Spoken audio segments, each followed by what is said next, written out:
You got a ring on your finger, Matt. I know, I'm married. First time I've seen you with a ring on your finger. Well, congratulations. When'd you get married? Yeah, congrats. You're a married man. Look at you. Turned your life around. Settling down. early February, just before, 2 days before, was it 2 days? 13th? No, 13th of February. 13th of February, day What's it before feel like? Valentine's Day. I mean, I don't feel this. I don't. Don't feel no different. You know, Jess is like, we're married. And I'm like, I know. What's it like? I mean, Are you guys do the kids live with you guys or? Jess's daughter lives with us. She does? Yeah. Okay. She's being homeschooled. Did you sign a prenup? No. Why? I don't have anything.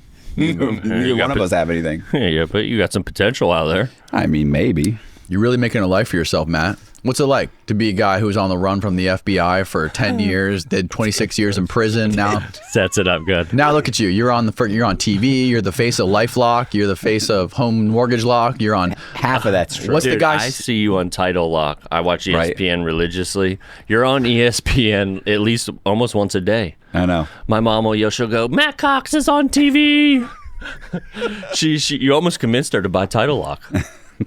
I almost had to talk her out of it. And you're on Steve Bannon's show. Yeah. You're everywhere, Matt. Yeah.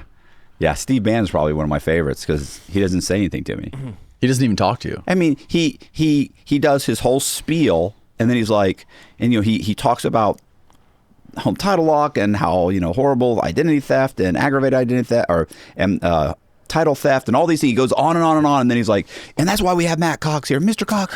What can they do? What can my watchers do to protect themselves? And I go, well, they can buy home title lock, Steve. And he's like, that's right. Thank God for. And then he goes on and on. It's like I barely say anything.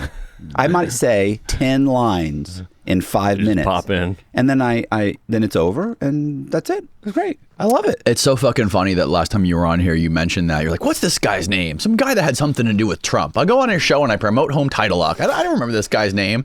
Meanwhile, it's Steve fucking Bannon. Steve Bannon. Jesus Christ. He's about to go to jail.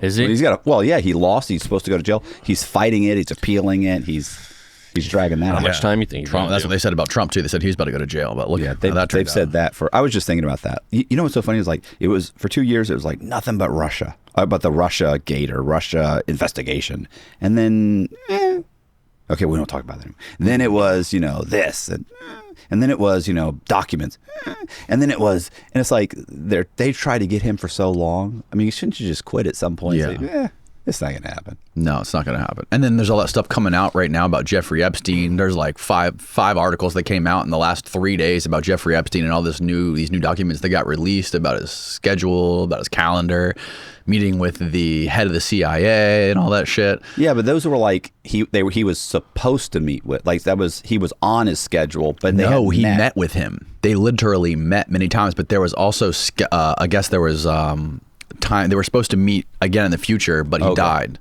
Okay. But he had met with him. He met with him when he was like the head of the State Department or something like that. It was before Bill Burns was actually the head of the CIA. Okay. But he was this is when he was with Obama, right? Yes, exactly. I think so. And then they said when they asked him about it, he said, "Oh, it was about reintegrating into society or investing money or something." He had some benign, like out of all the people you were going to meet with. Of course.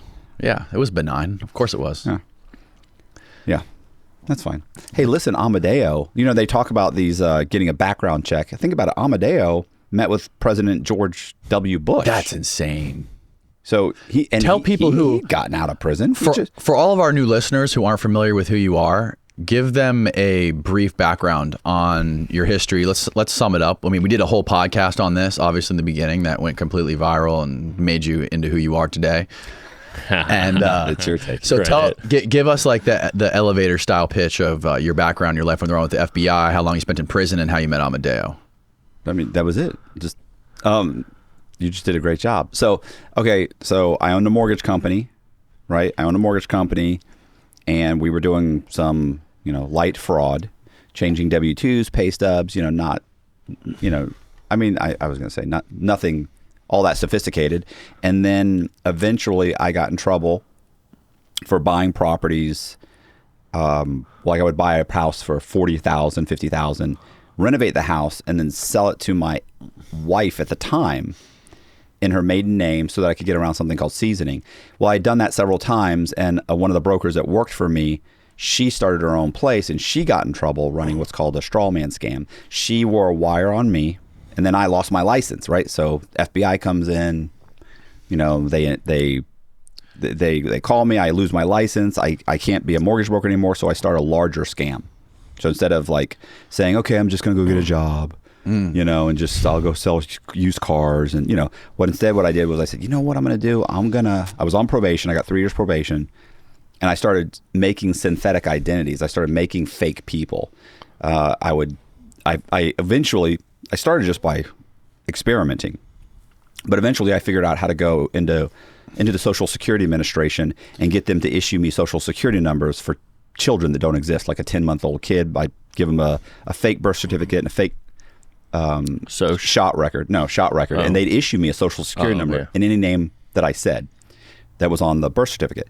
So I'd get these names, I would then pull the credit a few times, I'd give them a couple secured credit cards, I'd make the payments, and they'd end up with, like, after 6 months, they'd get like a 760 credit score, 750, 700 credit score, something like that. And so what I then turned around, I started buying houses in those names, recording the value of those houses.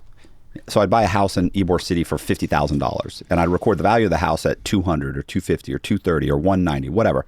So I bought so many houses in so many different names, the whole area shot up through the roof. That way, my synthetic identity can buy a house for $50,000, record the sale of that house just by paying the extra doc stamps on the deed. So record the sale of the house at $200,000, and because he's got perfect credit, and I can provide W-2s and pay stubs and proof of his residency and residential, his history of payments, he could then refinance that house for, let's say he could get a loan for like $180,000. We bought it for $50. Mm-hmm. So 180 minus 50 is like 130, less closing costs, whatever. So let's say 120. So I walk away with $120,000. I make a few payments, let the house go into foreclosure. And I did that. Each guy bought 5 or 6 houses. So each guy borrowed roughly $1 million. And of course, I'd also run up his credit cards, borrow $50,000, $60,000 in credit cards, get a couple personal loans. So he gets another $100,000. Ends up with like $1 million, $1.2 million, whatever. Make a few payments, let them all go. Well, I did that for, how long did I do that for? Did that for about 18 months. I borrowed $11.5 million in the name of a bunch of fake guys. Well, eventually, another friend of mine gets caught in a bank, in a similar scam that he was working with me and somebody else, and he ends up getting caught, and he cooperates. They put together a task force. They watched me for 3-4 months. Another buddy of mine comes to me and says, "Listen, bro," he's a sheriff's deputy. He's like, "I used to date this chick on the Tampa PD. She's a part of a task force. They're coming to arrest you. The FBI is coming to arrest you." So I take off on the run. I go on the run. I immediately go to Atlanta. I rent a house from somebody. I satisfy the loan on the house. So it looks like there's no loan on the house. So I'm now living in a house as the owner of the house. I make a fake ID. I get a social security number issued in his name. I then build the credit history, and I refinance that house, and I pull out like $400,000. So I'm like $350, $400. What else? I'm wrapping it up. So then I take off from there. Secret Service is now after me. So now the FBI, Secret Service is after me. I then turn around and I go to South Carolina. And at this point, I'm surveying homeless people. I'm getting their information. I'm getting driver's licenses in their names. I'm getting passports in their names.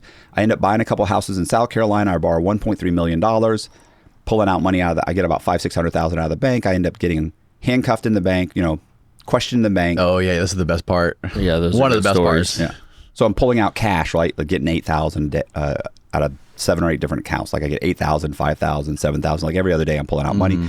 One day I go into the bank as Gary Sullivan, and 2 deputies walk up, like I'm waiting to get the cash, and they call the police or the sheriff.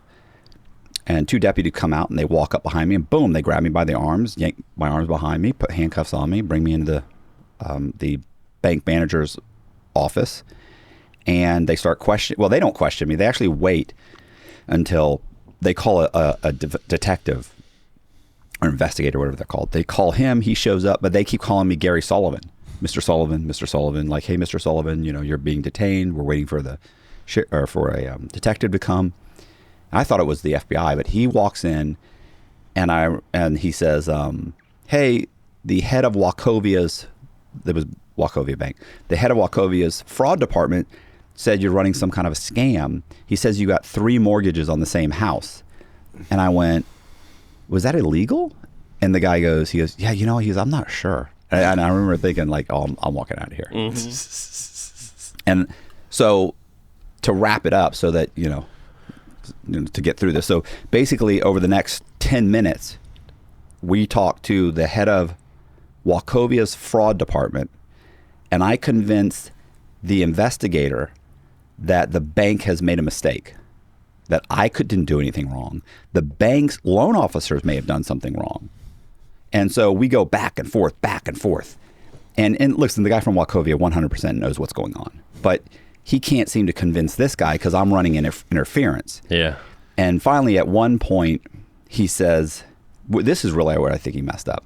At one point, we're going back and forth, and I'm like, well, no, that's not what happened. This is what happened. No, that's not. Why would I do that? And so we're going back and forth. And finally, he says, the guy from Wachovia goes, listen, he needs to be arrested. He's running a scam. He's using a fake ID. Look at his ID. His ID starts with 000. South Carolina, their IDs start with 000.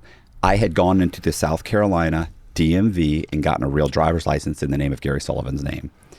So the detective says, and he says, no. He said, our IDs start with 000. And I remember I lean into him and I said, oh, come on, bro. Now I'm not Gary Sullivan. I go, what are we doing here? And he goes, I know, Gary, I know. And literally, you got him then. I mean, like right then I was like, oh yeah, like this guy, now he clearly knows it's a real ID, and this guy's saying it's fake, and he knows it's real, so he didn't believe anything this guy said. Like everything, all the credibility he'd built up just got thrown out the window. Yeah. And I was like, come on, man, what, So he's like, okay, Gary. He ends up hanging up on Wachovia. He says, look, I'm going to have this guy come downtown, fill out a police report, and then I'll talk to the district attorney, but I don't even know what to charge him with. Yeah. So you guys need to fill out a police report and an official complaint. And he said, we'll see what happens from there. So I end up leaving and following him back to the police. I wasn't going to do because I didn't do the whole setup of the prostitute thing. So like the guy that I had stolen his ID had been arrested multiple times for male prostitution in Las Vegas. So he had run my stuff, and he actually thought, so everybody there thought years earlier I'd been arrested for prostitution in Las Vegas. Now, I hadn't, but the homeless guy had. Yeah. So anyway, I follow them back to the police station, fill out a police report, and he releases me. Like I get in my car and I leave. I then go back to Charlotte, North Carolina, pack up my stuff, drive to Houston where I was dating this chick. She'd already relocated. Go there, get into an argument with her, empty the truck of all my IDs, everything. I have nothing on me except for an ID that I'm sure they're looking for by now. And I drive all the way back to Charlotte because I get into an argument with her, and I'm just like, okay, we're done. Drive back to Charlotte. On the way back to Charlotte, I call the FBI agent, try and talk about turning myself in, but she lies to me a bunch of times. So then I go back to Charlotte. When I go back to Charlotte, I get my car. I go into a Starbucks, and I almost get caught in the Starbucks from the U.S. Marshals. I then go to Nashville, Tennessee. I borrow $3.5 million, and I'm there for about a year and a half. So I was on the run for about 3 years, and then I was there, and I ended up getting caught there because Dateline NBC News was about to come out. I was leaving.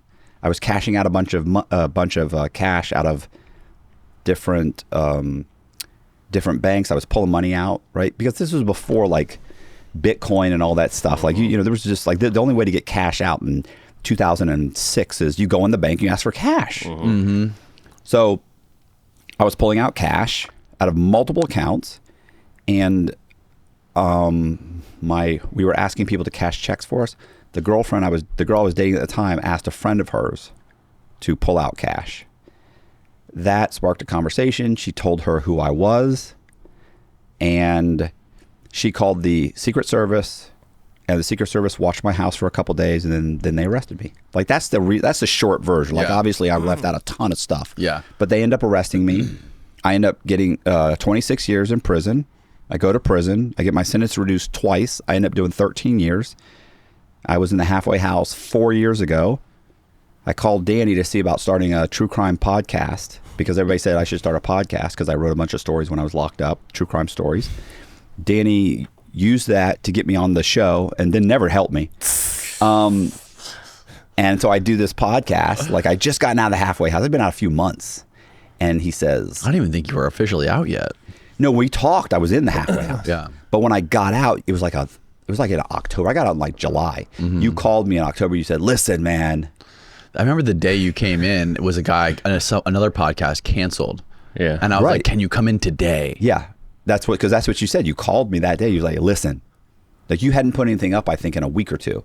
And you said, the guy canceled. Or he rescheduled, and he couldn't come in. And he's like, because I had called up multiple times and asked him questions about how does YouTube work? Mm-hmm. You know, when I got locked up, there was no YouTube. Yeah. So I'm like, how does YouTube work? I don't understand. How do you make money? Well, what kind of cameras do you need? Well, I'm asking him these questions. And so when Danny called me, he said, listen, somebody canceled. I need you to come in and do a podcast like today. I answered all your questions. Like you've been annoying me for 2 or 3 months now. You said you'd come in and I need somebody to come. I was like, he did answer all my questions.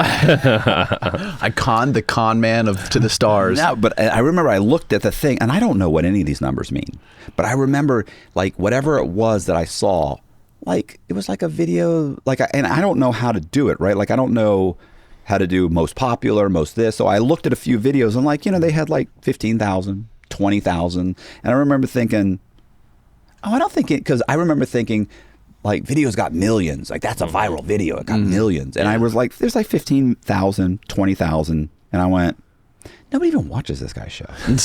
I'll go on his show because I was kind of nervous. Yeah. Yeah, I'll go do it and see what happens. Good little starter. Right. I come here. It ends up getting, fucking 1.5 million views and it's blowing up. In a month. Yeah. And then people start reaching out to me saying, hey, we'd like you to come. We're having a lunch or we're having a convention. We'd like you to have lunch with a small group of investors just to tell your story. Yeah. On a little obscure island in the Virgin Islands. Yeah, no, it's Puerto Rico. No. In Puerto Rico, yeah. Little St. James. And so I fly out, and they pay me like $1,800, and they flew me out. Like, I couldn't believe it. I was like, this is insane. These guys are going to pay me to come talk to them. And then life is good. Right. And then it becomes, hey, we've got a mortgage convention. Can you come talk to us? And I'm like, sure. How many people will be there? Like, yeah. And then we arrange for whatever it is, 3,000, 4,000, however much to fly out, tell my story over the course of 45 minutes, answer some questions for 15 or 20 minutes, get on a plane, fly back. Nice. So, and then that's evolved. I've been doing that. Like I'm trying to do more and more of that. So if anybody's out there, I speak at mortgage conventions, what do you call cyber conventions, whatever. And how long did it take for the Home Title Lock to reach out to you and make you like the face of their brand? You know who got Home Title Lock was Tyler. Really? No shit. I didn't I literally remember I used to get up early on like a Saturday and they were always playing on Saturdays. They play the infomercial and I would go watch those commercials and I'd sit there and watch them and they'd have a lawyer, they'd have an FBI agent, they'd have some victims, and then they'd have some guy in a hoodie that you couldn't see his face and his voice is muffled. And I remember thinking, you're showing everybody except for the fraudster. And I thought, you guys make it seem like you're doing it like cinematically, like on purpose. But the truth is, you guys can't find anybody to talk about this. Like guys like me don't come out and start talking. They come out and try and reacclimate themselves or blend back into society and don't talk about it. And I remember thinking, those guys, I need to be doing those commercials, but I forgot about it. So years later, my booking agent contacts me and says, Tyler? Yeah. He calls me and says, listen, have you ever heard of Home Title Lock? And I was like, yeah. And he goes, well, it's amazing. Everybody loves it. Yeah. You'd be perfect for this. He's like, you'd be perfect for it. And he said, and I said, that's what I think. And I told him, I used to watch the commercials. And he goes, you mind if I reach out and try and talk to them? I was like, sure. Listen, an hour later, I get an email from these people saying, hey, we'd love to talk to you. When can we arrange a meeting? Next day, I talk to him on the phone. Give me a couple of days. I tell her my story. She looks at the podcast, Danny's podcast, which is like at this point it's 1.4, 1.5, 1 point. It's climbing, and she says, "We'd love for you to fly you out to Oklahoma and shoot some commercials." And like a week later, no, like a month or two later, I'm on a plane flying to Oklahoma. Then they pay me to do all these spots, and then. Listen, that's not like it just how many years ago was that? Was that 3 years ago? Yeah. 4 years ago? You know what's funny? That's crazy. Here's what's funny. People will be like, "Man, what'd Danny pay you for that?" And I'm like, "Nothing." They're like, "Ah, cheap mother. He didn't pay me nothing. He didn't give you nothing." And I'd be like, No. And they'd be, "Man, what do you even do that for? Are you serious?" Yeah. Bro, I haven't had a job since. Yeah. Like I got out. People are buying paintings from me. They buy books. I got book sales. I'm getting asked to Flown out. I'm getting flown all over the place. Wined and dined. Right. Like people are so narrow-minded that they're like, Yeah. they don't want to like. Yeah, they don't see do all the anything. opportunity. If they don't came see out. cash right now. Yeah. They don't see it, and I didn't see it. But now I realize, like Jeff, I bought you Waffle House the first night. and I only because I complained on the way here because I remember saying, "Listen, man, my truck barely or my Jeep. Remember that Jeep? Right. Not that this one's that much better, but at least this one's got." I remember that newer. the very first podcast we went to Waffle House Yeah. afterwards. I love Waffle House. I fucking love Waffle House too. It's Yeah. one of my favorite places. Yeah. Now look at you, Matt. Yeah, I'm doing good. Now you've been everywhere. Every big podcast that exists. On You fucking went TV. to Valuetainment. Valuetainment, Soft White Underbelly. Oh yeah, you did Soft White Underbelly. I did Vlad. I just did Larry Lawton. Wow. Who said, I don't interview snitches and sex offenders. We just had an hour and a half interview. He's like, well, you did what you did. What's his problem with Yeah. snitches and rats? What's his problem with them? Yeah, Probably he's a stand-up guy, and he doesn't like them. That's They're not okay with sociopathy. I don't even know what that means. Sociopaths. sociopath. Oh, okay. But what do you mean they're not? Who's? Well, they're not okay with like recognizing that their own sociopathic values, like you are. Like you're a self-admitted narcissist sociopath, which is you're okay with. You're okay with the fact that you ratted people out. But you mean Larry Lawton? What's his problem? I mean, his problem. Is that what you're saying? No, I mean, like, what did he say to you? Like, what was his? He didn't. That's what I'm saying. I really expected like a confrontation. I brought Jess with me, just in case. I needed ease it down a little bit. No, I thought she could take it. And Nice. She probably could. like I'm not going to do well, but Jess is tough. So Nah, bro, you look at you. You're Jack Diesel right now. Fucking this jacked. is Brand all new for show. shirt. That shirt just came off the racks at Nordstrom. That is a brand new T-shirt. This is like Target. So anyway, we go and I kept waiting for him to. When we got to that point, I thought he was going to be like, "You what?" And he was like, "Yeah, you understand, these people already snitching on you. You're in a bad spot." I was like, that wasn't what I expected from him at all. And he said, I've kind of changed I've softened as I've gotten older, kind of changed my Yeah, you tune probably down hear a lot of bit." stories, What? Have you ever heard of the prisoner's dilemma? Yes, that's a famous. That he won the Nobel Pi. What is that? Nash. Can you find out who came up with that? The prisoner's dilemma. It's fascinating. I just heard it like articulated beautifully in a book I was just reading, and they compare it to mutually assured destruction with nuclear bombs. Yeah, it's Nash. Oh, that's not it. What's who? His last name is Nash. The guy, Beautiful Mind. Oh, The movie, really? A Beautiful Mind. The guy who that was based on. His last name is Nash. What? He was a mathematician. with his grad students. Oh, you did. Michael studied with his grad students. Wow, Nice. that's cool. That's cool. Anyways, so can you explain what that is? Like what the idea of it is? It's basically like you have two people who collaborated in a crime, right? You separate them, Right. and you talk to one of them, and you say, "Look, if you don't give me this stuff, if you have two options, you can give me this information, and get yourself off, basically save yourself, Right. and you're gonna have to give up this guy, Right. or this guy's going to do the same thing to you." Like you present them both with the same thing, and each one thinks that fuck, what if I don't give him up? He's probably going to give me up, right. and they're both thinking the same thing. Right. But I think the third. Can you zoom in on it a little bit? The Prisoner's Dilemma is a game analyzing in game theory. It is a thought experiment that challenges two completely rational agents to a dilemma. They can cooperate. Two members of the lower. Oh, okay, there you go. Okay, here's Two members of a criminal gang. Yeah, you go ahead and read it. Hell no, I can't. Two members of a criminal gang, A and B, are arrested and imprisoned. Each prisoner is in solitary confinement with no means of communication with their partner. The principal charge would lead to a sentence of 10 years in prison. However, the police do not have evidence for the conviction. Their plan is to sentence both to 2 years in prison on a lesser charge, but offer each prisoner a Faustian bargain. If one of them confesses to the crime of the principal charge betraying the other, they will be pardoned and free to leave, while the other must serve the entirety of the sentence instead of just instead of just 2 years for the lesser charge. This leads to a possible of 4 different outcomes. Number 1, if A and B both remain silent, they will each serve the lesser charge of 2 years in prison. B, if A betrays B, if A betrays B but B remains silent, A will be set free and B will serve 10 years. Option number 3, if A remains silent but B betrays A will serve 10 years, but B will be set free. Option number 4, if A and B both betray each other, they share the sentence and share 5 years each. Yeah, that's very, very interesting.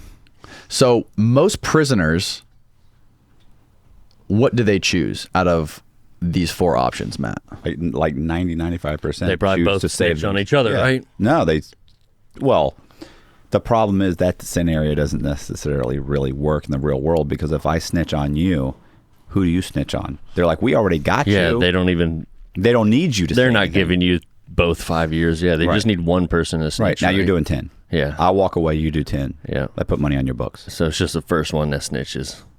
Right. But in this scenario where there's Gotta 2 be people first. like this, it's usually there's always 99% of the time somebody snitches.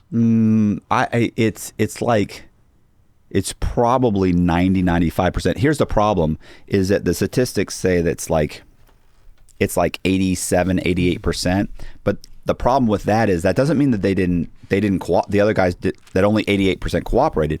It means that 88% got the cooperation. So you and I both might have cooperated, right? But I get the cooperation and they say, yeah, you did tell on him, but that was 3 days later. And you're the kingpin. Too late. It's too late. This guy is going to give you up, and you're the bigger fish. So you don't get any cooperation. You're doing 10 years. He's going free. And by the way, almost nobody goes free. Like, you're probably still doing 2 years. Still doing 2, yeah. Right. Which is better than 5 and it's better than 10. Yeah. Right. And you were even beyond any of these options, because you were aggressively going out and seeking opportunities to rat people out in prisons, people that you had no involvement with. Nice. Wow. Nice. Wow. That's actually not true. By the way, that's not what happened. Oh, really? Yeah. I was just writing stories. Like, this guy, at one point I'm walking around the compound with him, and he says He asked you if he could trust you. Yeah. At least you were honest. Keep in mind, I love that. I had just gotten back from getting 7 years off my sentence for cooperation. Yeah. And then I come back a month or so later, I'm walking around the compound with this guy who's also cooperating against his co-defendants. And he keeps saying, he ran a Ponzi scheme. His name was Ron Wilson. And he kept saying, they're never going to give me any cooperation. I'm like, yeah, these guys are going to arrest these guys. They're going to indict them. They're going to plead guilty. You're going to be fine. They're going to reduce your sentence. Nah, you don't understand. I was like, well, what are you talking about? And he goes, they think I hid Ponzi scheme money. I'm like, well, they'd have to find the Ponzi scheme money, and you didn't. I said, did you? And he's like, no. And I go, well, right. So you didn't hide it. They'd have to find it, prove that you were lying in order to not give you something. And he said, no, they're going to fuck me out of the cooperation. Mm-hmm. I was like, okay, well, that's not possible. And if it is, then we'll get this. There was a guy, Frank Amadeo. Frank will. Matt, scoot that way just here. No, sorry. Good. Frank will get you. Yeah, Frank will get them, force the government to reduce your sentence. So that goes on, and then let's say 2 weeks later, comes up again, and then a month later, it comes up again. I go, you keep saying this. like they would have to find the money. And I said, there's no money, so that's not going to happen. And he sat there and we were walking and he goes, can I trust you? And I went, probably not. And he goes, I did hide some money. I gave, my wife, I gave her, it was like $150,000. He's like, but the problem is she found out, since then, she found out he was having an affair. And we're getting a divorce. She hates my guts. My fear is she's going to turn the money in just so I don't get any time off my sentence. And he said, and my brother's got like 30 grand. I was like, oh, okay. Like, it's not even like 200,000. Like, it's like less than 200,000. And I didn't, like, it fell in my lap and I didn't do anything right away. That's what I always, listen, I always feel bad about that. I always feel like, you're an idiot. You should have immediately gone to the phones. But I didn't, because I thought. Picture Matt running to the phone after that. Right there, like in the middle, he just says it. Frank! And I go, what? And then I just start running, doing like the windmill all the way to the phone. Frank, meet me at the phone. But what happened was, I remember thinking, the government didn't want to reduce my sentence the first time when they promised to. So like, they're not, like, first of all, they're not going to do anything for this. This is a couple $100,000. And that's if they go there and these people admit it. And I doubt they will. So I was like, well, listen, they're not going to say anything. Don't worry about it. And so we have the conversation. No big deal. Like a month later, my lawyer was supposed to send me my transcripts from when I'd been resentenced. She never did. So I call her. Hey, what's up? I said, you never sent the transcripts. He's like, oh, man, I'm so sorry. I'll do it. And whatever. Okay, fine. You got lost in the shuffle. Yeah, right. So we're talking. So I said, okay, that's cool. Well, please don't forget. She said, no, I will. I'm going to send them. I'm going to go on right now. Okay. And so we're talking. And she goes, and she says, so what's going on? And I go, well, what do you mean? She says, what's happening in there? Anything happening? And I thought, like, this woman never wanted to talk to me. Yeah. When she was representing me, she didn't want to talk to me. She damn sure doesn't now.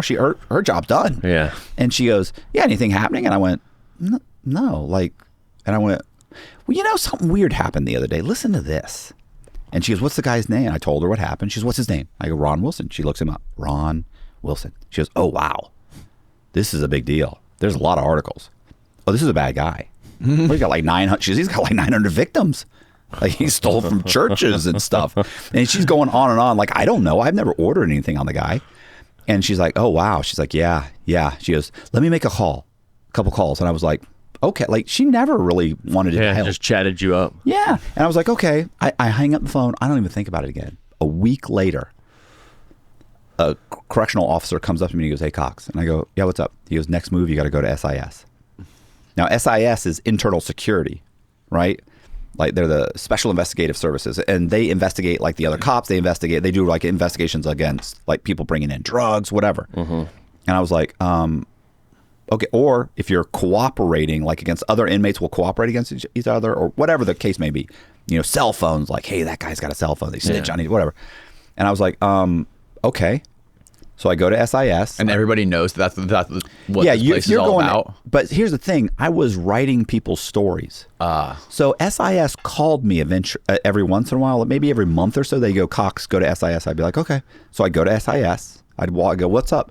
And they go, hold on, Cox, we got a Freedom of Information Act. You ordered on this guy, and they'd be like, here, this guy, John Boziak. Like, what's going on? You're not allowed to have his stuff. I'm like, no, I'm allowed to have that's. And then I'd explain, I'm writing a story on that guy. You got to give me that. I need that. And they'd go, well, what's the story? Because I'd had some guys in Rolling Stone magazine, and I'd been in some magazines. They knew I was writing stories. They knew I had a book deal. So they're like, well, what's the story? And I ttell them the story, and they go, okay, here, you can have it. So I go there thinking they just caught something in the mail. Open the door. They go stand in that room. I'm like, okay. I walk in. I walk in the room. There's a fat CO there, and he goes, sit down. I'm like, okay. Dials this is how they talk to you. Sit down. All right. They dial the phone. Yeah, I got him right here. All right, hold on. Here, talk to this guy. I'm like, okay. Like, he didn't tell me shit. Yeah. You're like, what the fuck's going on? Guy goes, this is Agent, whatever. I remember his last name was Griffin. This is Tom. I think it's Tom Griffin. He goes, this is Tom Griffin with the Secret Service. I understand that you know where Ron Wilson hid some Ponzi scheme money. I'm like, woo. Oh, shit. I said, whoa, I need something in writing. I need, he's like, yeah, no, I'll get you something in writing. Well, what do you have? I said, no. Like, yeah, you guys have all fucked me multiple times. And I was like, no, I need something in writing. So I explained it to him. I need something in writing from the U.S. attorney. And I said, listen, it's not millions. He goes, well, how much is that? I goes, not millions. He goes, $500,000? I go, it's not millions, okay? It's a few $100,000, but I do know where it is, and the people, Wilson seems to think that they're going to give it up if you even ask for it. And he goes, okay, I'll get you something. So we end up emailing each other. He gets me something from the U.S. Attorney's Office saying that they will reduce my sentence if there are arrests, or if there's an indictment, arrests, or a significant amount of money is recovered. You know, that's pretty subjective. Whatever that's supposed to be. Right. So I explained, this is what he told me. They turn around, they request interviews from both of those people, from the wife, who at that point they're getting, I don't know if they were divorced yet, but they were getting divorced, and his brother. His wife comes in and turns over, remember he said $150,000 in cash. She comes in and turns over $350,000. The brother comes in the next day and walks in and turns in $150,000. So it's $500,000. And some of it's like silver, ingots, and because he was a precious metals dealer. So she's got fucking gold coins. She's got so it's mostly cash, but there's also probably $100,000 between the two of them in gold and silver and whatever. So it's $500,000. And oh my God, this is horrible. Listen, like, a couple weeks later, Wilson comes to me and he goes, they indicted me. I'm like, no.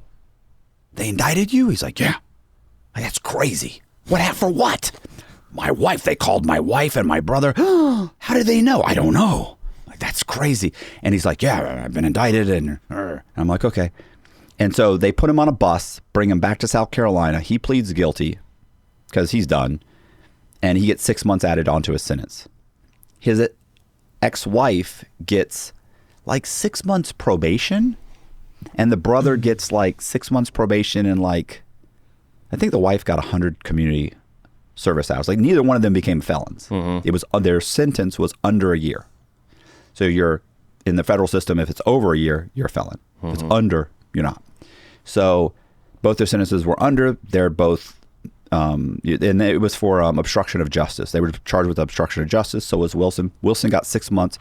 He already had 19 and a half years. Now he's got 20. Turn around, go to the U.S. attorney. Hey, you said you'd reduce my sentence. If there was a substantial amount of money recovered, arrests, or indictments, there was all of those. And they said, yeah, it's not really enough. First they said, we don't know, what's he talking about? We don't even know what Cox is talking about. So I had to file a motion with the court. Well, Frank Amadeus filed a motion with the court, 2255. They said, we don't even know what he's talking about, Your Honor. We sent him a copy of the letter. The judge says, we're going to need a evidentiary hearing or something like that. And, you guys we're going to have to figure this out. And so they immediately come back and they say, look, we'll reduce your sentence. We'll give you, I forget what it was, 1 level off. We argue. We end up with 3 levels off, which was 5 more years. 6 months later, I get 5 years knocked off my sentence. And he gets 6 months added. He got 6 months added, but then COVID happened and he got released. He's home now. Oh, really? He's been home since COVID. He's been home for a couple years. Where's he live? South Carolina. He'd be a great guest. We got to get him in here. Listen, let me tell you something. Hey, didn't like something happened? Somebody said he like thanked you or something later on. Wait, this is what's so funny. So I've heard 2 things. That story's true, but then I'll tell you another one too, which is the opposite. So what happened is, probably 4 or 5 months after he was sentenced, I'm standing there waiting for count. Right, I'm standing at my cell. Okay, and you've seen prison shows, right? Like, they're just door after door. We don't have doors. This was at a low, so it's just an open bay. But you're like at a cubicle, but it's concrete block. So you're standing there waiting for the cop to walk by and count, and you're standing there. And this new guy had just gotten there, black guy. He's still wearing his the bus clothes they ship you in, and he's standing there, and I'm standing there. And he looks up at me and goes, hey, there's not a lot of white guys in prison. So if you ask like, hey, you know where Dan, you know where Danny is? Like there's a good chance the white guy's like, yeah, there's like 4 white Dannys. Yeah. So he goes, hey, and I go, yeah, what's up? And he goes, you know a guy named Cox? And I went, yeah. What do you need? And he goes, I got a message from Ron Wilson. And I looked at him and I went, huh. And I'm thinking this is going to be a problem. Yeah, this is where the movie goes bad. Yeah, this is where I get stabbed. Like I'm already looking at his hands. I'm like, okay. And I went, yeah. I said, I'm Matt Cox. He goes, get the fuck out of here. I said, I'm Matt Cox. I said, what's up?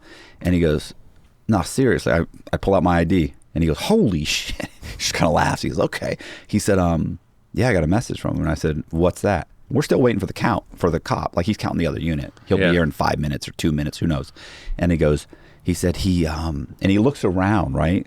Because he realizes what we're talking about is pretty dicey. And he kind of looks around and he goes, he said, I was locked up in South Carolina with them. And I went, okay. He said he told me, he goes, because he knew I was coming to Coleman, to the low. And he said to look you up. And he told me to tell you that he understands what you did. He's not angry. He hopes you get as much time off as you can. Now, by this point, I'd already got my time off. And he goes, hopes you get as much time off as you can. And he wanted to let you know he's at peace. He's found Jesus.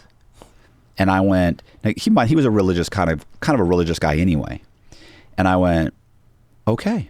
I said, all right. And he goes, yeah. And I said, is this going to be an issue? Like, am I going to hear that you're telling everybody this? And he goes, nah. He said, let me put it this way. He said, bro, he said, he said something like, I just got, 6 years or something. He said, but I plan on being out of here in a few months. Like that. And I said, and he goes, that's between you and me. I said, absolutely. He said, but Wilson told me about you and the whole thing. He's like, I got you. I understand. I said, all right. That guy was gone 2 months later. Yeah. 2 months later. And I would see him we'd walk by each other. He'd look up. He'd go, what's up? I go, what's up? One day, boom, he's on the tack out, gone. So you know how he got out? Well, no, he had snitched on a bunch of people. He'd already testified at several trials. Okay. He was just waiting for those people to get sentenced and then them to reduce. He's out. He's gone. Yeah. So what's funny is, so that's what I had always heard, that Wilson didn't have an issue, that, right? You're all like... So then what happened was, I'd say, never mind. Then I did an interview with a guy that I was locked up with, this guy named Chris Marrero. He's like a sovereign citizen. And we're doing an interview. Maybe it was before the interview. And Chris had been moved to, I don't know if it was, it was Yazoo or Butner, I forget. But he had been moved and he was locked up with Wilson. I said, hey, you were locked up with Wilson? And he goes, yeah. He told me about you, about what happened. I said, it is what it is. And I'm laughing about it. He said, boy, he hates you. And I go, really? I said, I told him what had happened. And he goes, well, I mean, maybe that's true. He said, but when I mentioned you, I said, hey, what's up? I said, I asked him if he was still in communication with you. And he goes, and he said, what did he say? That piece of shit motherfucker or something like that. Like he was, really just, that he snitched me out. And which always kills me. He was in the middle of snitching out 2 guys on his case. Yeah. Like, you were in the middle of snitching. So you snitched, but didn't you snitch? Fuck you. Yeah. What are you doing? You just had a bad day. Right. Oh, man. So that's what Chris told me. Oh, yeah, he hates your guts. Like, so I was like, okay, well, that's completely at odds with what the black guy told me. Well, we need to get to the bottom of it. How do you talk to people who are like extremely uncomfortable with you admitting to being a snitch? Like that one guy you did a podcast with, like when they get really upset about you being a snitch and start sweating. What's his Herc? Big Herc? Big Herc. Yeah, like how do you rationalize it to them? I mean, I rationalize it because here's the problem with those guys. Those guys always turn around and say that, well, the code of the street, like, and that's where it just right then it's like, stop it. Like, they're trying to say, hey, there's a moral code among inmate or among prisoners or criminals that say you don't cooperate against other criminals. But the truth is, if you're a criminal, you don't really have a moral code. If you were a moral person or a code of ethics, like, you would be working 2 jobs to pay your bills and not robbing banks. So for you to sit there and say, hey, I'm a moral person, I have a code. Yeah, but there's a difference between like fucking over a friend or a fellow human being versus just not obeying the laws that are put into place by our country or our government. But who am I fucking over? Another criminal. You think he wouldn't fuck me over? He's a criminal defined by the government. He's still still another human being. Could be a friend. Yeah, there's a difference between like selling drugs and like destroying your friend's life. Well, wait a minute. My friend's committing fraud, or my friend is selling drugs with me. I'm not randomly saying, hey, I'm going to go pick somebody and say, this guy who works at Walmart as a cashier and has never done anything wrong, I'm going to say he sells drugs with me. Like, I'm not going to do that. But if you and I run into a bank together and we run out and I get caught and you take off, and I'm looking at 15 years and you're not answering my fucking calls anymore, you're fucking done. You're done. You're getting the bottom bunk, bud. Yeah. I mean, but what if we're both caught? What if we're both in prison and we're in the prisoner's dilemma and we're both separated? And you'd better hope they talk to you before they talk to me. I mean, I don't know what to say. I know that, the appropriate thing to say is, I would never. Here's the thing. You remember the guy? Oh, that's right. Okay. I interviewed a guy the other day that gave up like $11 million in gold to the government to get out of prison, and they reduced his sentence. They got him out. Now, when we were talking during the interview, he said, they caught me, they got me in the room, they wanted me to snitch, but I was like, I'd rather die. I'd rather die than snitch. And I was like, right. He's like, you know what I'm saying? I said, no, I don't. I said, bro, I'd have fucking told on anybody. You made a mistake there. And he kind of like stopped and he went, well, so he didn't. Obviously, he doesn't realize my stance on it. Yeah. So he just kept going and said, they asked for this much money back. He gave him that. They wouldn't gave him whatever. He gave him like 3 or 4 million in gold. Yeah. They said, no, you got more, because somebody else was cooperating. And they said, no, you got more. And so he takes him. He said, after a month or so, I finally went, fuck, man, I can't do this. So he said, I went and I gave him the rest of the money. I said, okay. And he said, and so then like a couple days later, they let me out. They gave him a minor sentence, and he ended up getting out of prison. I forget exactly what he ended up getting, but it was, instead of the 15 or 20 years, he got next to nothing and he got out. So the point is that, so that's what he was saying, right? Like, yeah, this and that, I would never.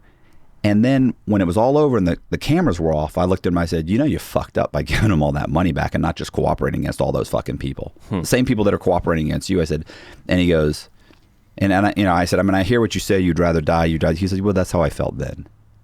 He said, but after going to prison and after what happened with all those people and realizing that everybody was cooperating against me, he said, even after I got sentenced, people would get arrested that I didn't tell on, and they would cooperate against me. They'd try and get me fucked up on something else.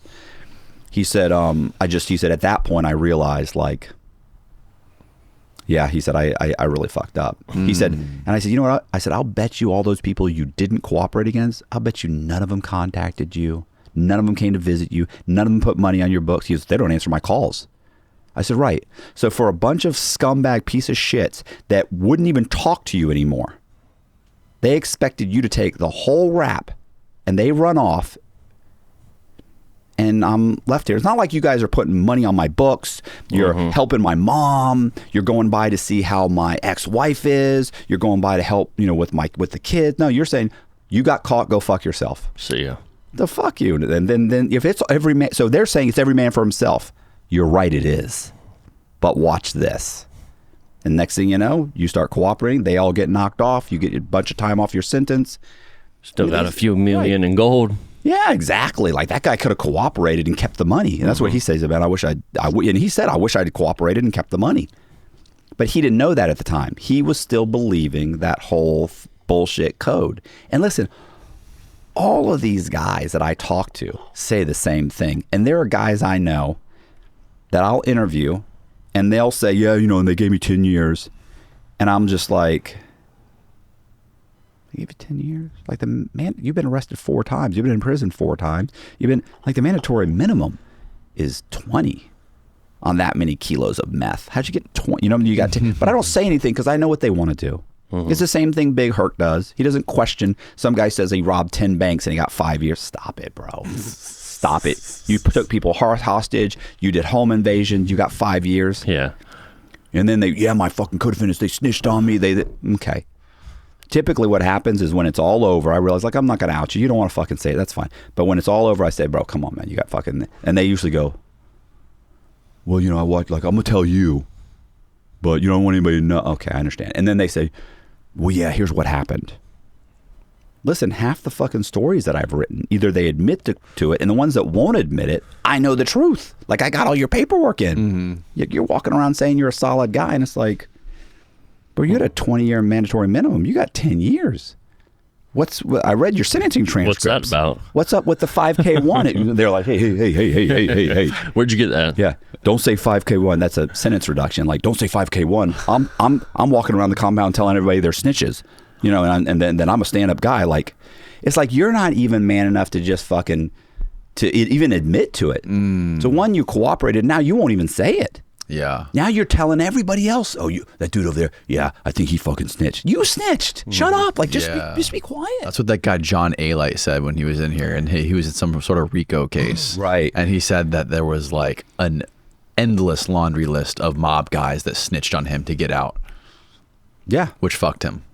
Well, listen, and they were all guys that were like high level mafia dudes. Of course. And those are the guys that are most outspoken about like snitching. Yeah, snitches get stitches, or they get fucking buried in the desert. You know, and this is the other thing about that is like, if you're a high rank, like these are guys that it could be dangerous to tell on each other. Like these are white collar guys. They're not hurting anybody. They're not gonna like. Aren't you worried? Am I worried about the banker? The banker, he's going to come and do a hit on me because he got 5 years or he got 6 extra months. Right. He's a fucking banker. He fills out paperwork. He's harmless. It'd be different if these were murderers or gangsters or, you know, monsters that are shooting. Well, then you could be like, yeah, they might hurt my family. That's another thing. Like, that always kills me too. Like, well, I don't want to say anything. They might kill my family. Like, gee, like these are the people you're protecting. People that you're worried they might kill your family. These are good guys. These are scumbags. I cut anybody's fucking throat to get out of prison. Clip that. Straight up. I love it. Do me a favor. Look at me and then look directly at that camera and say, I'd cut anybody's throat to get out of prison. I'd cut anybody's throat to get out of prison. That's a good one. That's it. That's fucking great. There's a... what... Your TikToks got... I noticed that several of my clips have millions. Oh, of yeah. hits. We just posted one a couple days ago that has like... I just noticed today it has 5 million views. Not a TikTok. It's a YouTube short.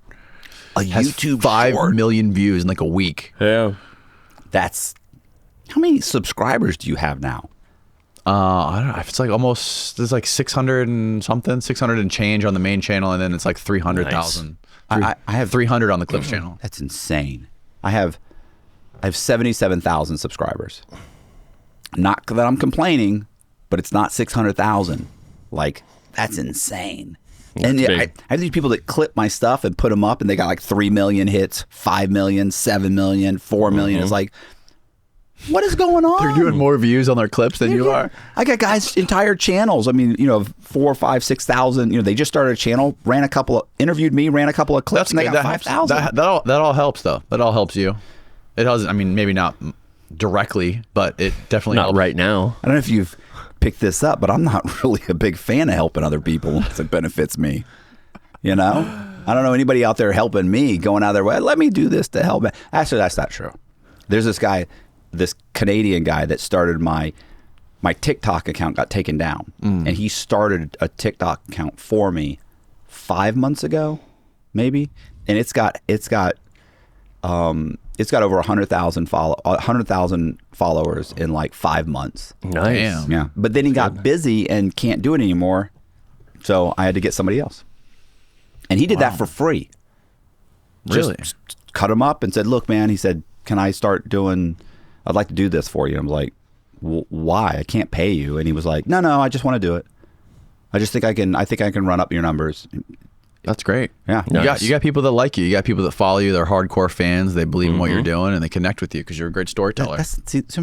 They believe in what you're doing. What am I doing? You're telling stories. You're talking to people, interviewing people. Spreading the word. You're doing I get these guys that send me things saying you're inspirational. What are you talking about? I've never said anything inspirational in my life. Like, I'm not making an attempt to be inspirational. Title lock. I don't understand. You're inspirational because of your incredible physique, Matt Cox. I want to know the secret behind what is your workout routine? What are you eating? I'm eating too much. D-ball. The basics: test, D-ball. He just goes on them. Dude, it's fucking insane. It's such So a what do funny you clip. want? What's your protocol right now? Are you waking up at 5 a.m. every day and hitting the iron or what? No, I wake up about 3. This morning I woke up at like 3:30. You're like Jocko. You're like the Jocko of true crime. So I wake up and I write for a couple hours, 2-3 hours, and then Jess gets up. From 3 to 6. Yeah, well, usually probably from, let's say, 3 to 5, because around 5, Jess comes down the stairs and makes coffee. And she'll make me a cup of coffee, and then she'll sit there and we'll talk for a little bit. A little on and off. She plays on Facebook and we kind of talk, and then she goes up and she gets her daughter up, and then by 6 o'clock we walk out the door and we go to the gym. What do you write about when you wake up? I mean, I'm still Do you just start writing, or do you like pick things? No. I'm working on I'm working on 3 different stories right now. Mm-hmm. So one of them is consolidating that one story. Mm-hmm. And and I don't always do that. Like I sometimes I'll write, like, somebody will pay me to do like a press release, and I'll write a press release, or they'll ask me to write a story, like a ghostwrite a story, so I'll ghostwrite a story for somebody. And then they pay me, and then, so it's not always, it's not, or sometimes I'll wake up, like, I'd say 3 days out of the week, maybe 4 days out of the week, probably 4 days out of the week I'm writing. So maybe the other 2 or 3 days, like, I might come downstairs and do something regarding painting, or fill out bills, or answer emails, or sometimes I'll just grab my phone and start answering comments. Like I'll answer like 40 comments, 50 comments, and and then, but usually, because here's the thing, I'm working with my buddy Pete, right, in prison, Rausini? Right, and he does research, and then he sends it to me, and then I pull it off the email, put it into a Word document, and then I consolidate it, because he'll send me like 1,000 words that really, honestly, I need like 150, 200. What is he researching? He's researching that same story I started the same time of the pandemic, and then we just kind of stopped working on it, and then we started working on it. It was the Chinese story about where what do you call it, the Chinese triad in California.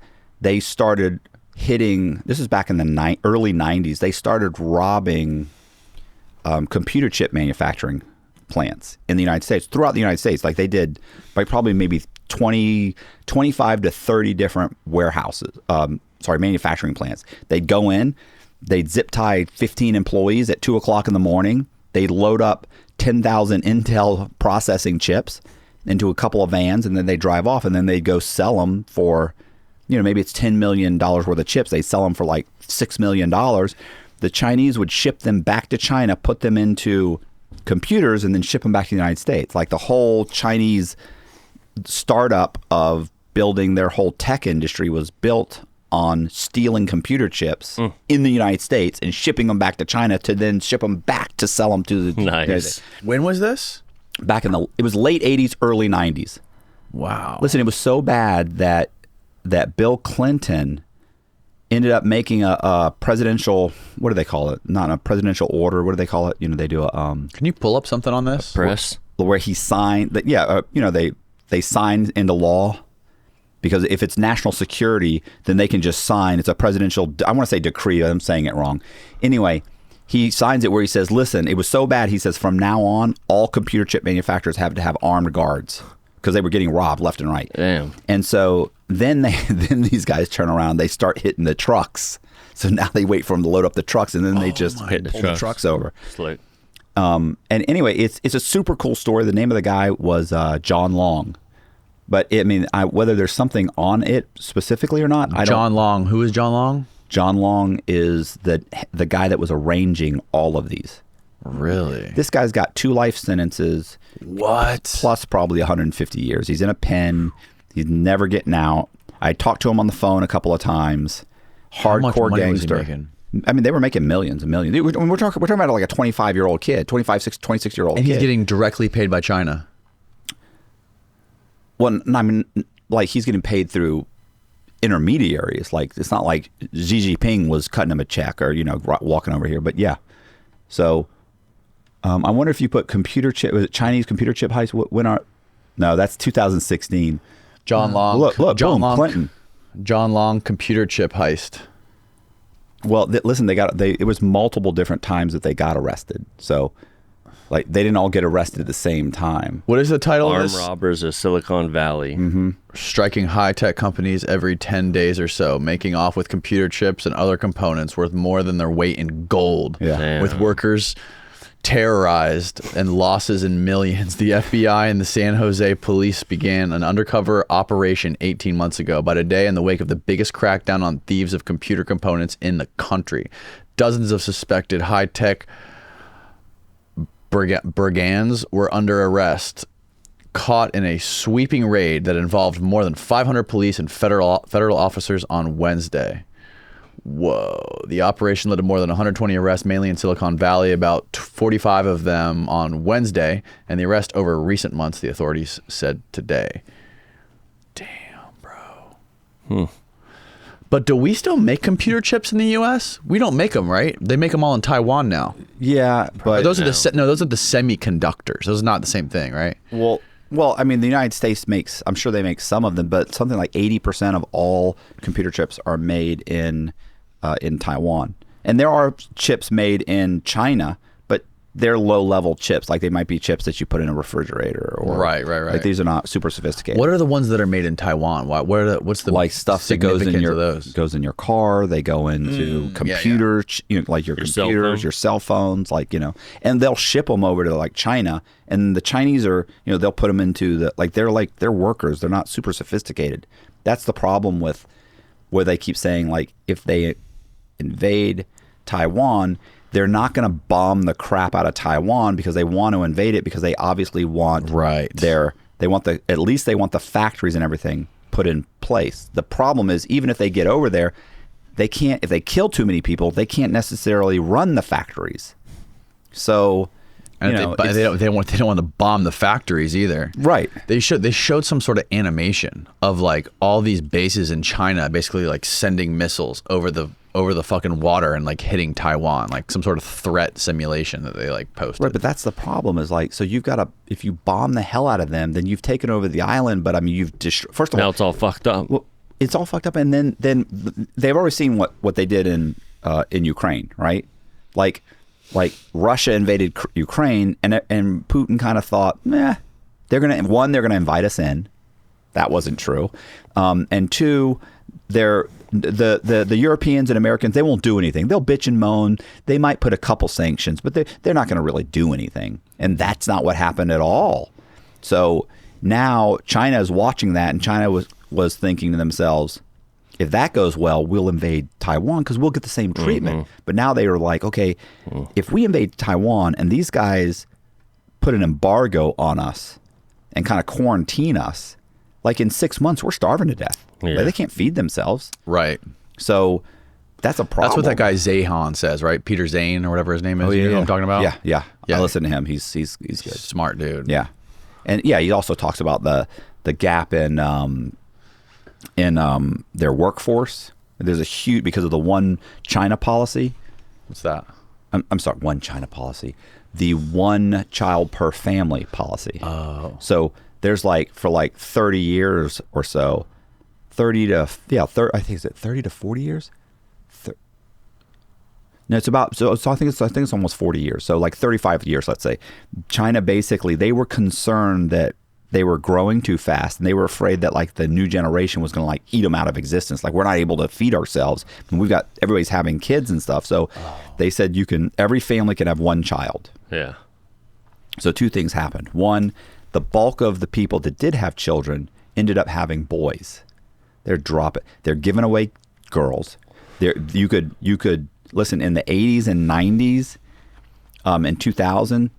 You could, if you wanted to adopt a girl, little Chinese girl, you could get one because they were giving them up left and right, or they were aborting them, or they were like abandoning them. So what happens is the bulk of children are male in China, right? So it's like a huge, it's like two men for every one woman, or 3 men for every 1 woman. So that's a problem. And the second problem is that in order to pay for the retirees, you have to be able to replenish your workforce. Well, they have a huge gap in their workforce. So you don't have enough people to fill the jobs, and you don't have enough. So that means that the economy is going to decline. And then those people that are paying in, there's not enough money being generated to pay for the retirement of the older generation. So there's like this huge gap.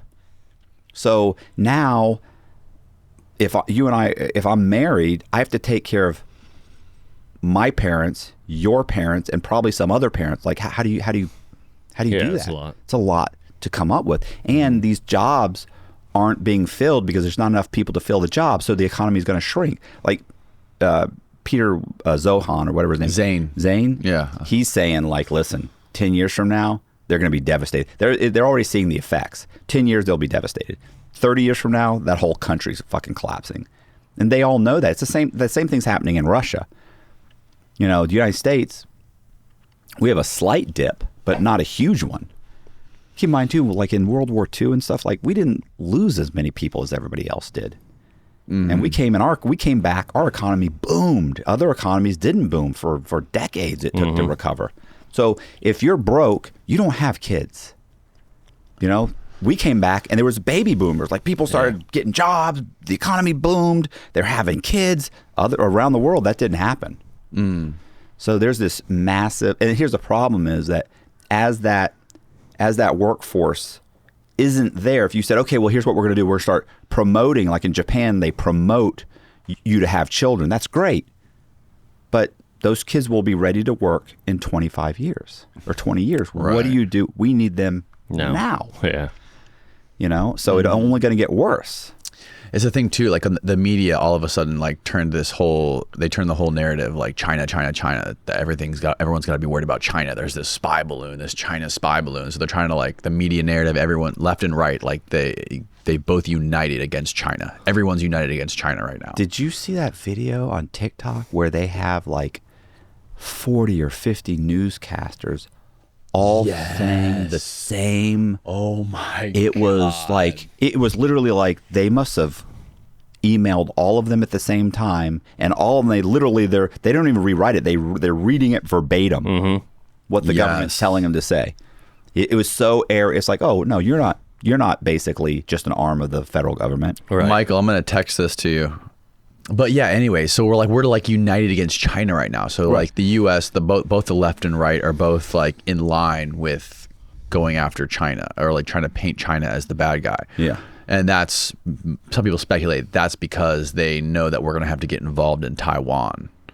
Yeah, definitely. I mean, you don't want China taking over Taiwan. Like China's, they're very outspoken about, basically they want to be the world power, like the United States is right now. Yeah. They want to replace the United States. They want to replace the dollar.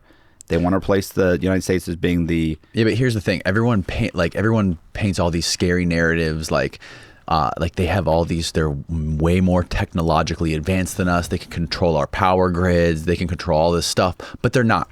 They're not doing anything.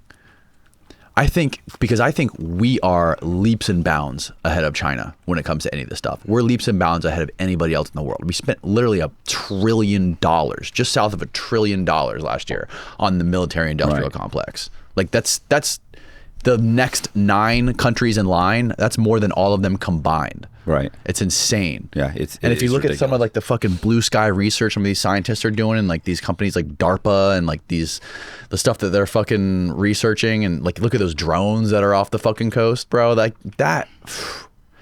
There's gotta be, I can't fathom that the people that are like in the people who are running like the military industrial complex, and the people that are in these organizations, like these private military contractors, they're not worried about China. Like the stuff that they're doing and testing and researching is got to be Did you see more than 2 decades ahead of China. Right, but I mean, to sit there and say, oh well, what do we do our own independent investigations. We look into things. We don't get our marching orders from the federal government. Are you serious?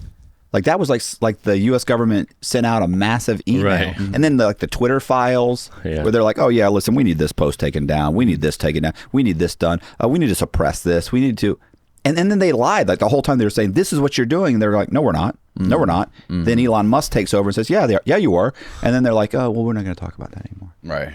It's like, hey, we're going to raid Trump's office and we're going to get him and we're going to throw him in jail because he's holding these papers, these secret papers, and then you find out that Biden's got a bunch of them, and then they say, yeah, okay, well, let's drop that. It's also what are you doing? It's also so weird that like, and just like the government aligns, they're all aligned left and right. When it comes to war, they're lockstep.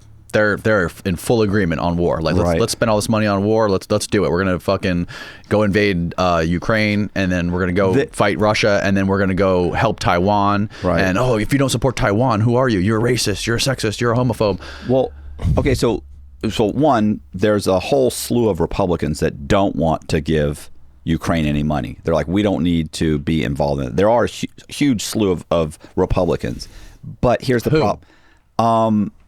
I mean, I don't know their name, but I've seen tapes where they're like, we're giving so much money to them and it's ridiculous, and we have homeless people here, and it's mostly Republicans. But here's the problem. I feel like they're, and it looks like I'm extremely conservative, but to me it's like, stop it, bro. You guys know damn well you can't let Putin just start invading countries. And I think they're only doing that because Biden's behind it. Like if Trump was in the office, you guys would be behind him. You know what I'm saying? There's some people. Yeah, they just want to get votes, right? Right. And I'll bet you the moment if Trump got back into office, I'll bet all of you guys would step in line saying, yeah, well, let's send them tanks. Let's send what you were saying. And then, of course, the Democrats that are now saying, let's send them this, let's send them that, would be like, no, we need to back off. Some of them are so stupid. Well, also the U.S. isn't helping negotiate a peace deal between them. They're actually actively not trying to negotiate a peace deal because they want to spend more money, and then when eventually when the contracts to rebuild Ukraine come in, those are going to be U.S. contracts. Right. Well, they can't rebuild. Imagine themselves. if China negotiated a peace deal between the Ukraine and Russia. But that would be terrible for us. First of all, Putin isn't going to pull back, and they're saying we're not going to accept anything unless you pull back. Like, you guys have to pull all your troops back. We get our entire country back, and we can negotiate a peace. And so they're at odds. Neither one of them want to budge. But the problem is, once again, that you've got a problem because Ukraine has so many fewer people. Even though Ukraine is killing, like, it's for every one Ukrainian that dies, like it's like 3 Russians die. And you think, man, they're kicking ass. They are kicking ass. But if you have, let's say, 2 million troops, and Russia has, well, let's say you have 200,000 troops, and Russia has 3 million troops. Like, yeah, you're kicking ass. You guys are taking out a lot of their guys. Yeah, but it's only outnumbered. It's only 600,000. You're only going to be able to take out 600,000 before you're gone, and they still have 1.4 million. And Putin doesn't care about throwing wave after wave of these guys because he can't lose. Because if he loses, like, in Russia, you don't typically retire to your dacha in the mountains and do well. Like, the new guy comes in and says, the coffers are empty. They've been robbing the country for the last 20 years. Go arrest this guy. And so now he ends up in prison or he ends up dead. Like, he knows, like, he's only got one choice. I've got to stay in power as long as possible. That's a scary situation. Yeah. And he's probably the richest man in the world. I mean, they probably very close to it. Yeah, because those guys don't really tell their wealth. So, and he's been robbing the coffers for 20. Is it 20 years? 30? Is it 30 years? I think has he been in power for 30 years? 20. I think it's been like 25 years. 25 years. Yeah, at least. I think it's 20 or 25 years. Right? It was early 90s. Yeah, well, the wall came down in 90, I think, or 89 or 90. Yeah, it was 89, and then in 90, and then 91, all the countries basically broke apart. Here's the thing about that area. The control of different parts of that area of the world have always been interchanging, like throughout our history, right? Right. And just because Russia, they only really wanted like their Donbass region. They didn't really, I don't think they wanted all of Ukraine. Well, what they want, I think he wants all of those Eastern the former Soviet bloc countries. I think he wants them all. But the reason he wants them wants them back, this is what kills me, is everybody says, well, he wants them as a buffer zone because there's so much flat land between like Moscow and Eastern Europe that you can basically just drive straight to, like you could just drive straight there. Like there's no defense, there's no mountain regions or anything. But my problem with that is that like, so I want to invade your country so it's a buffer zone between us and like, that's ridiculous. Like, you don't get, that's just, what are you doing? You don't get to invade my country because I'm a buffer zone. Like that's your argument? Yeah. Well, NATO's too close to us. Yes, but NATO's not invading. Well, we feel threatened. Well, I'm sorry about that, but maybe you feel threatened because you're invading other countries. It doesn't make sense. And, all these countries are ridiculous. The same thing with, Xi Jinping. Like, he's we do have him insane. surrounded. We literally have him completely surrounded with NATO. We have launch pads in every single one of those countries. I agree, but do you see the United States invading Russia? They're not. Why would I'm saying if he just are they Russia, creating a reason right now to invade Russia? The Russians invaded another country. Like if they invaded that country, if they took Ukraine, do you think that who took Ukraine? Russia? If Russia took Ukraine, do you think he would stop there? Or do you think in 2 years he'd take something else? He would probably take something else. Yeah, I think he'd just keep going because that's what bullies do. Like, and Russians really only respect strength. Like, I mean, that's just the bottom line. Same thing with the Chinese. They only respect strength, and they think Americans. I just don't think they have any respect for Americans. They just think we're weak. They don't think we have the stomach for war. That's what the Japanese did. We don't. Right. Well, sometimes. Like, look at the Japanese. The Japanese in World War II thought, look, here's the problem. They were arguing over oil. Well, gas and oil. So they were arguing over oil with the United States. And the United States had embargoed them. Japanese came and they were arguing. And they realized they weren't getting anywhere because they had invaded China. So they thought, here's what we're going to do. We're going to, if we can take out the Pacific Fleet from the United States, so we're going to go into Hawaii, we're going to Pearl Harbor, take out their entire fleet if we can. They're going to have such a disastrous, defeat in Pearl Harbor. They'll negotiate. That's not what happened at all. No, the opposite happened. Right. That's like Osama bin Laden thinking, if I can crash the towers, then the United States will pull back. They'll say, hey, we don't have the stomach for this and pull back. But that's not what happens. No. Like the United States we get nuts and then we overreact. Like now we're invading 2 or 3 countries. Everybody. Yeah. So I think that's. Don't you think it's crazy though that like the politicians and the government will spend trillions of dollars to protect the freedom of other countries, but we can't pay elementary school teachers more than $20,000 a year. Yeah, you've got veterans that are sleeping on the streets. Yeah. Like it's you're not funding the VA. We don't get to vote on what the tax dollars are spent on. Like we don't get to vote. Like you can take, okay, every single American, you're going to pay $1,000 to fund this war. We don't get to choose any of that shit. Right. They fucking do it. Yeah. I mean, I don't know. I think, the problem is, I think that if the American public had the ability to help dictate what money was spent on, one, it'd be spent probably a lot better, but 2, we probably wouldn't have half the stuff we have because like what? Well, I think like our infrastructure, infrastructure. Yeah, like roads, like there's tons, roads, our roads and airports are dog shit compared to other countries. Even Trump said that. I understand that. Well, so did Obama. Obama was like, this is like it's bad. What I'm saying is that you have to say, okay, there are certain projects that you have to be funded, right? Like we're going to spend whatever, $500 million to look into building this sub. And they look into it and they do all this research and they build it and it doesn't work out and they cancel the policy. Like they cancel the project and the sub's cut up and sold for scrap. And people would be going nuts. But the truth is, those are building blocks, like dumping a bunch of money into NASA. like spending all this money in NASA. Why? So that we can go to the moon, which didn't do really any good other than to say, hey, look, we're better than the Soviets at this. So people would say, you guys spent like $3 trillion over the course of 5 years. Like, that's insane. That was back in the 70s. Like, that's insane. But I kind of feel like those are important programs because, we got a bunch of stuff out of it. It helped advance a lot. Like, it helped advance plastics, rubbers. It helped advance, what is it? We got opticals. We got stuff for cameras, for, what do you call it? Contact lenses. You got computer chips. Like it forced them to come up with all of these inventions that they never would have done. Did we lose a bunch of money? Yeah, but the government really shouldn't be in the business of making money. Sometimes they have to spend money on stupid shit, unfortunately. And I think that the public wouldn't understand that.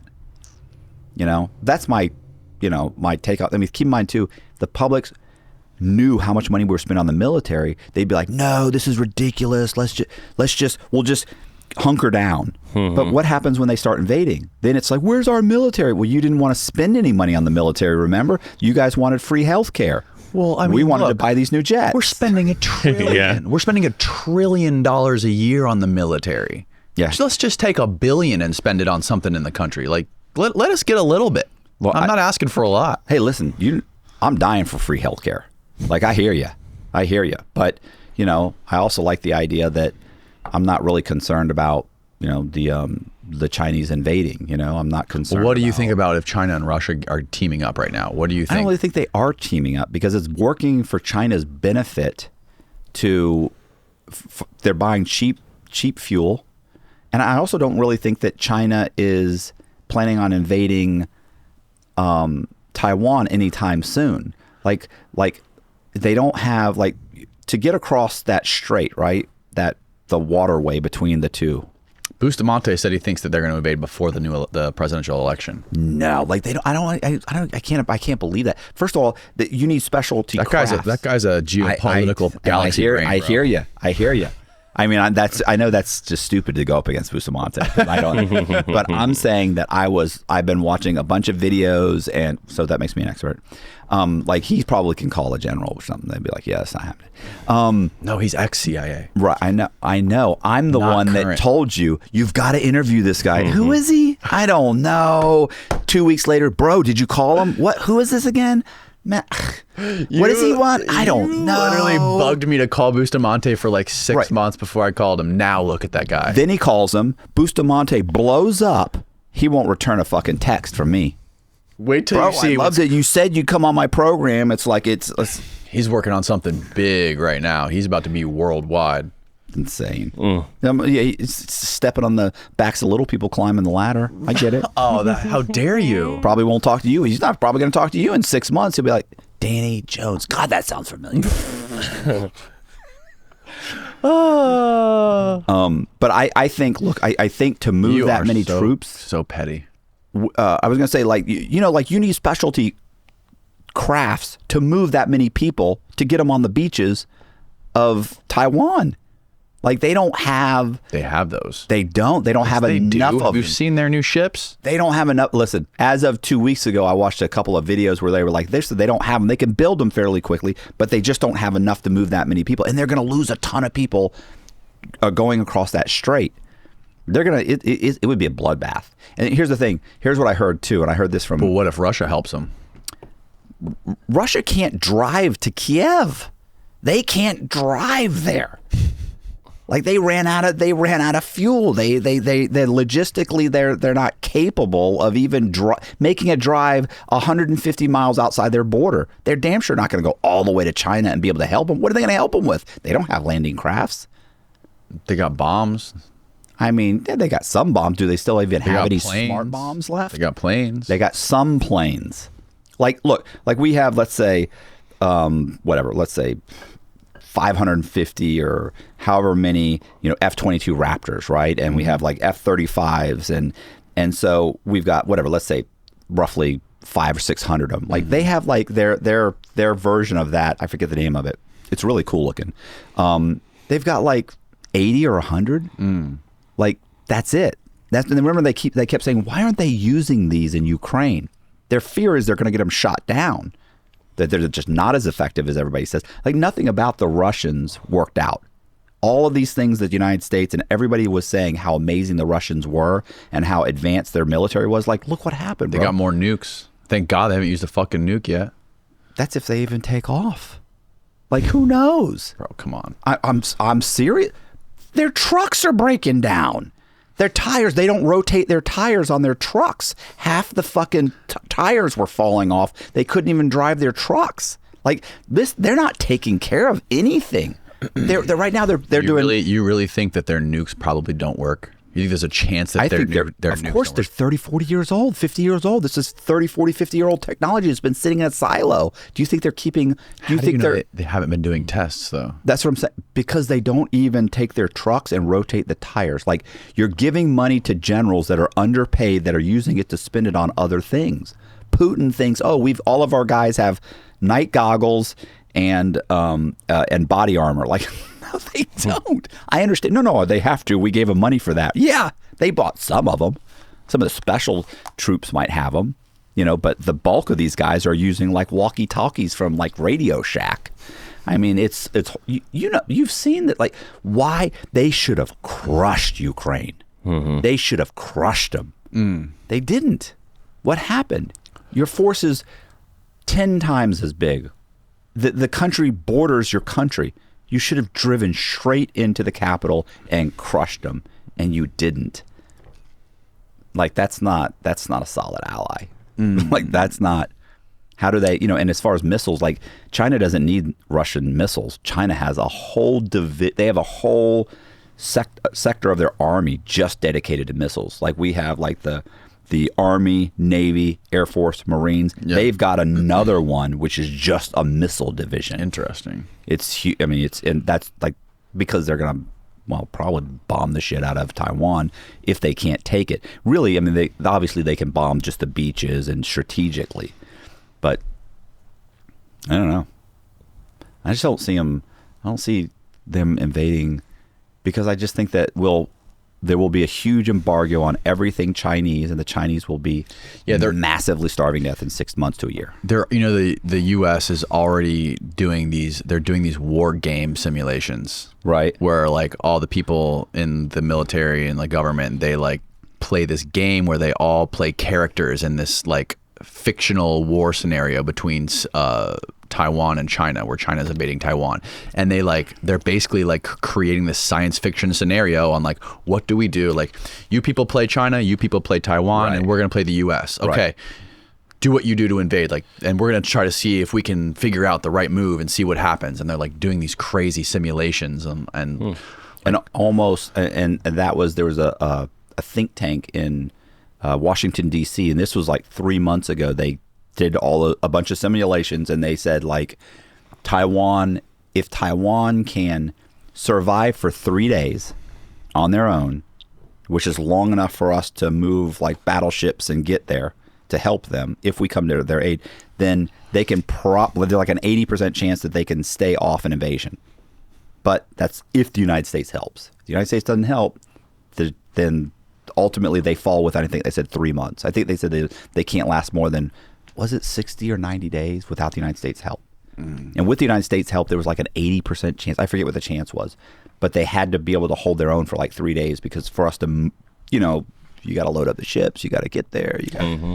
Have you ever seen there's a graphic where it shows all of the military bases the U.S. owns around the world? Oh, they're everywhere. And you compare it to China, even with the fucking, what's their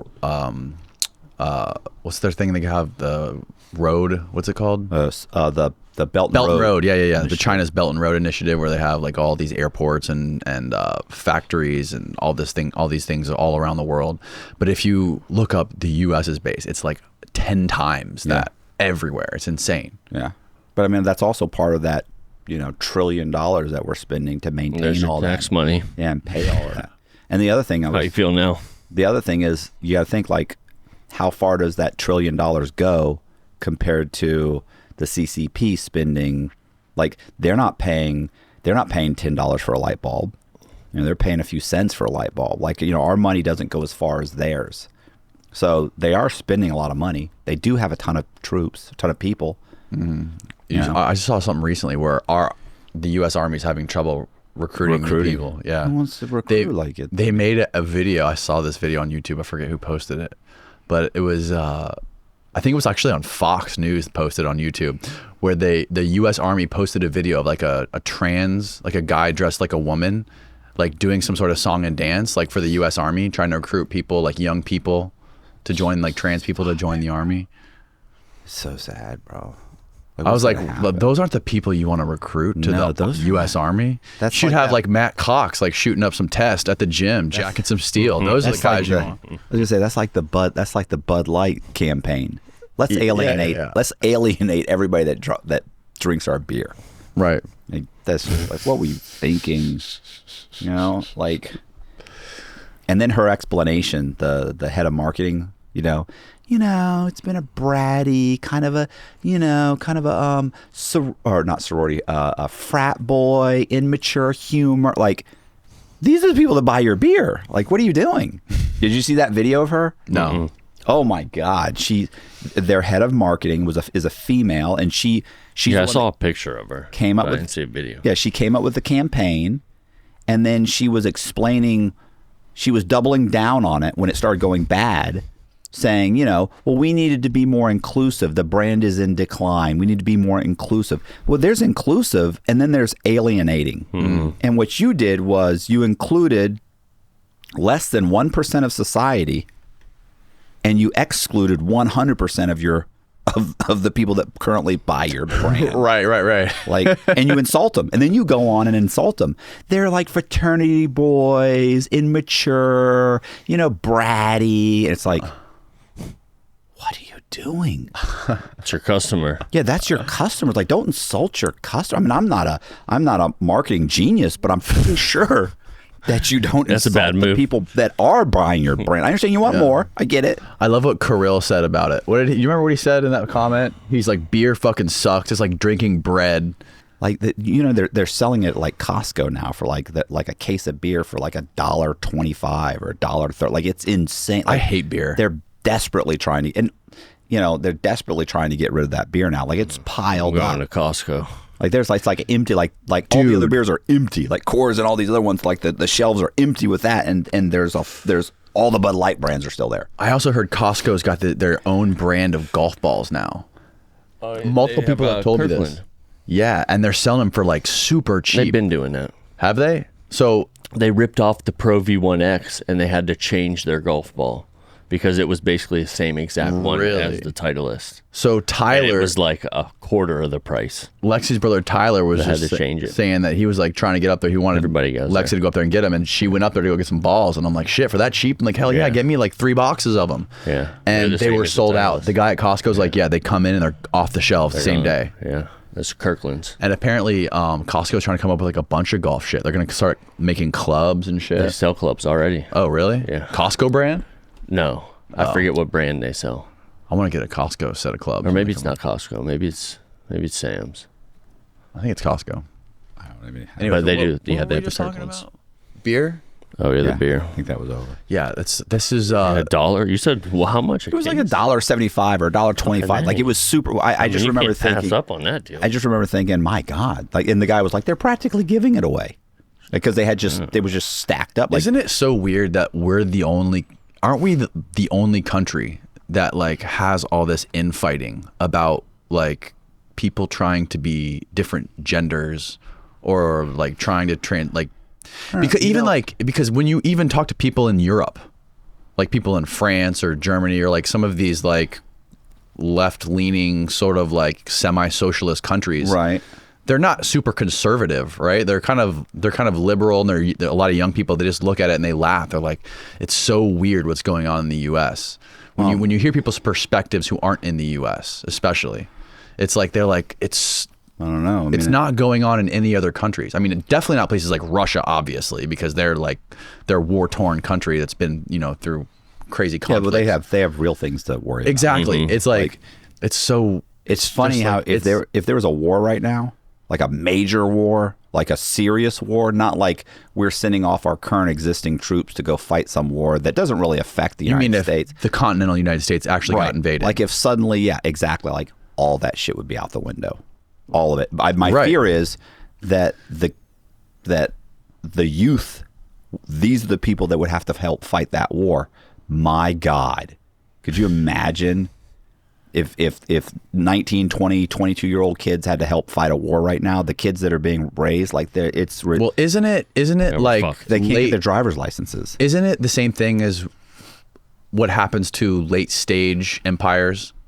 Like what happened in Rome, like collapsing under their own weight. Exactly. Like shit starts happening. Like they start looking for more things to battle against, or they start looking when there's no real external threats. They start like eating themselves from the inside and looking for more problems. I mean, I that's kind of what I feel like you don't have real problems in your life, so you're manufacturing these issues that I have to call you he, she, or I have to, or, you know, that you want me to acknowledge that you're, you know, whatever, binary or whatever the hell that is. And, you know, it's like these are what you're arguing over. Like, and it's silly. and it's like it ties into media and politics, and people love it. People They love politicize it for votes. People like AOC, they just fucking amplify it just so they can get more people to follow them and vote for them. And like, yeah, whatever happened to her? She's still out there chirping. The Republicans, she's off all her committees. She's like, is she? She went nuts when they started pulling her. She was pulled just her off of a bunch of committees. And she was just talking about some guy that happened in some guy in New York. I guess got killed. There was like some homeless guy on a train in New York, and he was like threatening a bunch of people, and then some like Marine, I guess, put him in a chokehold and killed him by accident. Okay. And I guess he didn't get charged with murder. It was a homicide, but I guess like there was other people trying to restrain this guy who was going crazy. Right. The guy put him in a chokehold, and the guy suffocated. He died. Right. And so there's people rioting. There's people in the streets protesting about this, like saying that Marine should have gotten put in prison for murder. And AOC is like out there tweeting like, "Oh, this guy's a fucking murderer." Of course she is. Like you never hear anything about the transgender that ended up going in and killing all those kids. You know, a month ago. Oh yeah. You don't hear anything about that. Yeah, that was everywhere when it happened, wasn't it? It was for like well, we forgot about it already. Yeah, a day already. It's gone already. Like, yeah. like a day. If that had just been a regular white kid, if we'd be hearing about it right now. You'd still be hearing about it. You couldn't hear anything else about it. Bro, that was a terrifying video. Did you watch the video of that? The cops video footage from the Oh yeah, going in. They're walking through the classrooms with like these little baby chairs, like these little kids sit on, and they're like running through, like clearing it, and oh my God, dude. Just the mental cases that are out there. When do we become a type 2 or a type 1? We're a type 0 right now. When do we become a type 1 civilization? I don't even know what that means. Yeah, I don't. What is that? Type 1 civilization. You gotta stop interviewing all these smart people. I can't come. I haven't interviewed these smart people. Type 1 civilization is when we become a global species. Or we start thinking of ourselves as earthlings, not just Americans, Russians, Chinese, and we stop becoming these territorial apes bombing each other and trying to invade and take more territory. I think we got to get to another planet. Create a colony on another planet. Maybe that'll help. Yeah, that would probably help, huh? Yeah. Elon. No, because it would That's still a good be start, yeah. it would still be us though. It would still be us. Yeah, but then it's a whole planet of us. Yeah, but then you're saying you've got to. So what are you saying? Because I'm saying like progress. Like we progress. You're saying this Earth be a type 1. Yeah. When will this Earth become type 1? Because the only way. Would you have to have a one world government? A type 1 yes, you would. A type 1 civilization is able to access all the energy available on its planet and store it for consumption. A type 2 civilization can directly consume the energy of a star, like the sun. Finally, a type 3 civilization is able to capture all the energy emitted by the galaxy. Well, we don't have to worry about that yet. That's way deeper than I even understand. Bro, we ain't even talking about people. No, so type 1, right. But type 1 is like we're already sort of on our way to type 1, right? Like we have the like we're regressing. We're becoming more global in a sense, like we have the internet, right? We're all connected to the World Wide Web. So that's like not all of us. It's a slow step. Some countries aren't. Some countries aren't. That phrased energy specifically though. Yeah. Yeah, they were talking about like using like a Dyson resources. A Dyson sphere when you start becoming like type 2 civilization, then you can like travel throughout the universe. Like obviously that means you get off the planet and you can move interstellarly, like between stars, like between Well, we went to the moon. I'm a fraudster. between. Yeah, bro. Haven't you had some scientists? Like, is this a question? I'm really, honestly, not even really versed enough to talk about half the stuff we've already talked about. You can't take anything we said so far for truth. What do you Exactly. Like, I'm not. That's why I'm interested, because you have an outside perspective. I'm wondering, because I've been thinking about it, like the type 0. Like right now, we're type 0. We're fucking monkeys with bombs. That's basically all we are. Just trying to make money. Like everyone who gets any sort of power or money, all they do is just try to get more. And they try to take it from other people. It's the basics of what you did, right? You fucking found a way to exploit a system, and you fucking kept gaming it and gaming it and gaming it until you eventually got caught and couldn't do it anymore. And that's like what we're doing. We're not looking out for our own species. We're not trying to better ourselves as a species. I feel like Elon is. Do you? I mean, he's dumping a ton of. He's like, to him, he's dumping a ton of money into a venture that, honestly, is he ever really going to get that money back to go to Mars? For what reason? Yeah. To build a colony. Why? Because I think we should be an interplanetary. That money back. Well, he's getting it from all the money. He's getting paid by the government to do all this stuff, right? Yeah. Some of it. It's not like he's using his own money. He's getting a lot of it. He is using his own money. It's funny too, because not for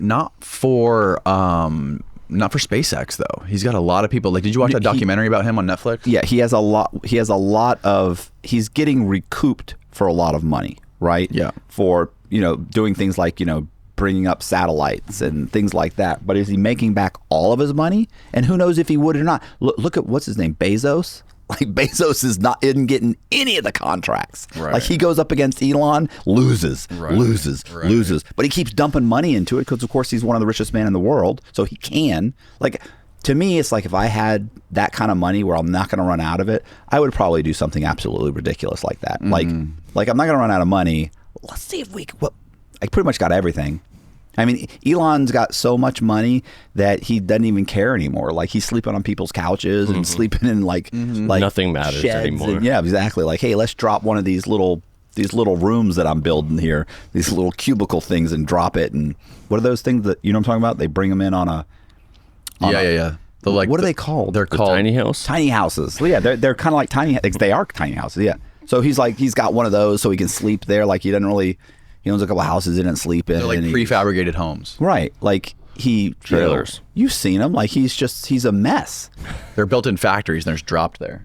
And then you've got Jeff Bezos, who has got like 5 yachts. Yachting around town. Yeah, How about him getting all buff, he's all jacked now. He's on Test B-ball. He's running around with like 21-year-olds on his yacht. It's all zipped up. You know what's so funny? It's so funny, his transition from fucking nerd to like billionaire playboy. Did you ever see the interviews when he first started Amazon? Total geek, bro. Yeah.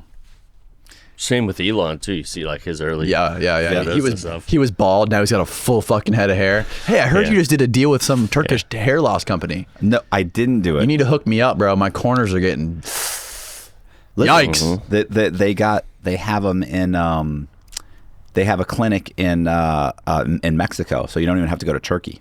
Ooh, really? Yeah. It's probably really good. It's not FDA regulated, so it's probably good.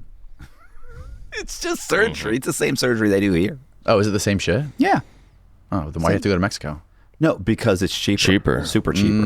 Like, the guy, why would he come go to here? Mexico for everything? Right. Why would he come here and compete with American doctors who's doing the same thing? He can go to Mexico. I want the guy who did your hair. I want that guy.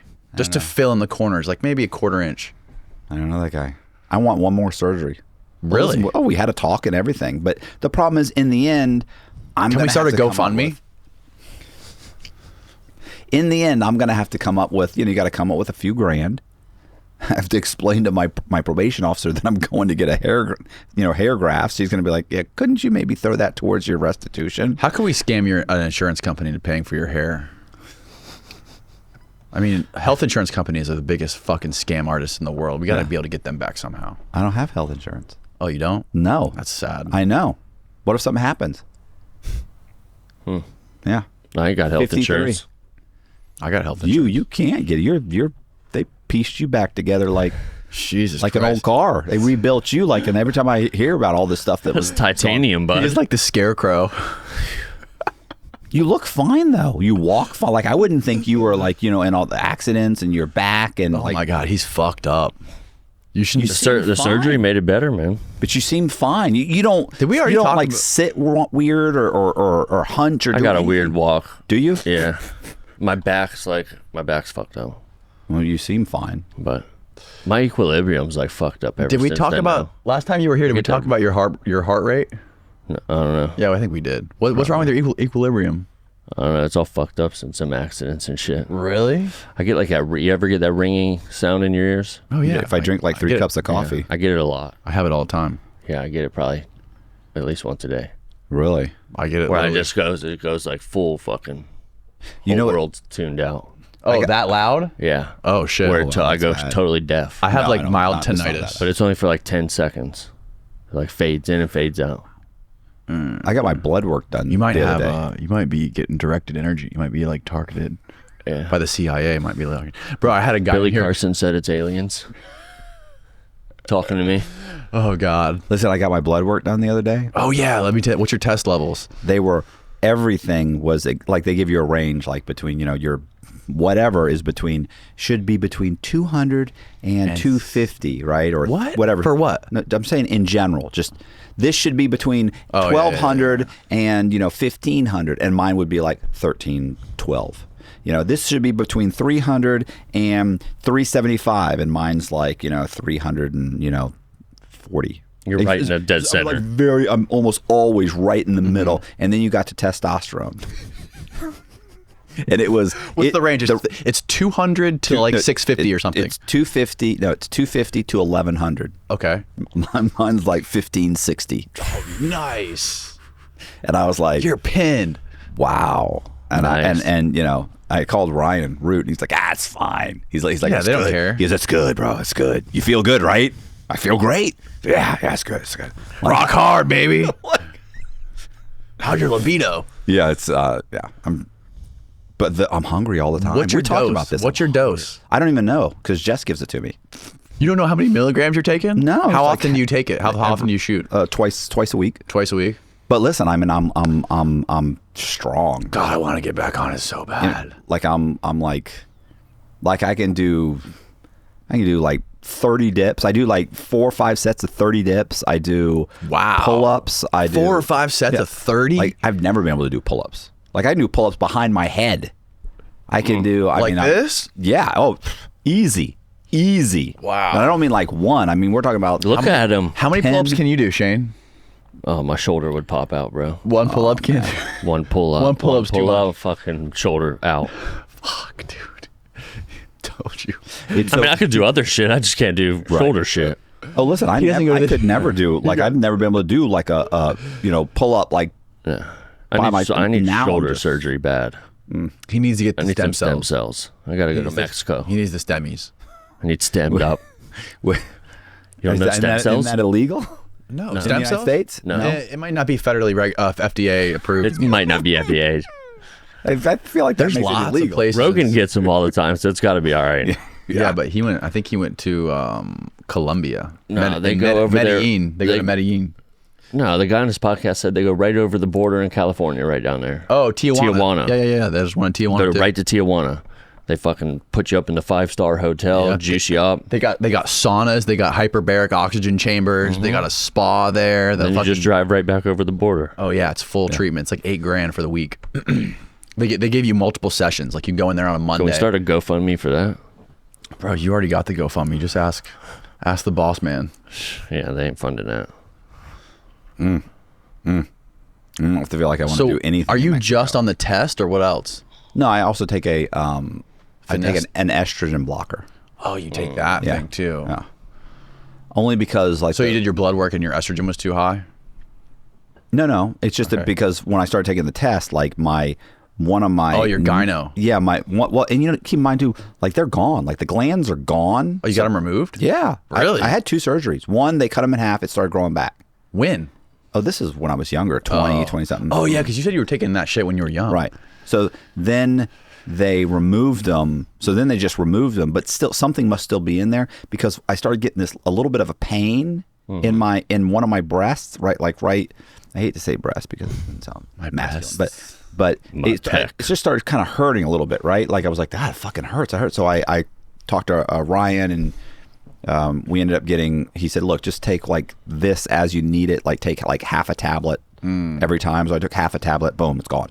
And other than that, I feel great. Other than the fact that I'm hungry all the time. But you look phenomenal. You you don't look fat. You look. The only reason I feel fat. Walk in here like a fucking bulldog.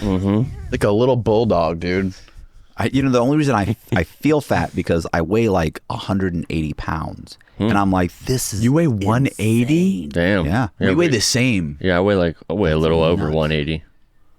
Like I was typically like I want to be like 170. I feel like I need to lose like 10 pounds. How long should I wait till I go on the test? I don't know why you got off it. Like, what was the reason? He never does anything more than like fucking 1 week. I did it for a month, and I felt just like the best way I can describe it is I felt overstimulated all the time. Well, then take a lower dose. I did. I Fucking did. dose I down. did. I dosed down, and then I started doing it. Water it down. I started doing the injections every other day. Just like I split it into threes, right? So I did it 3 times a week.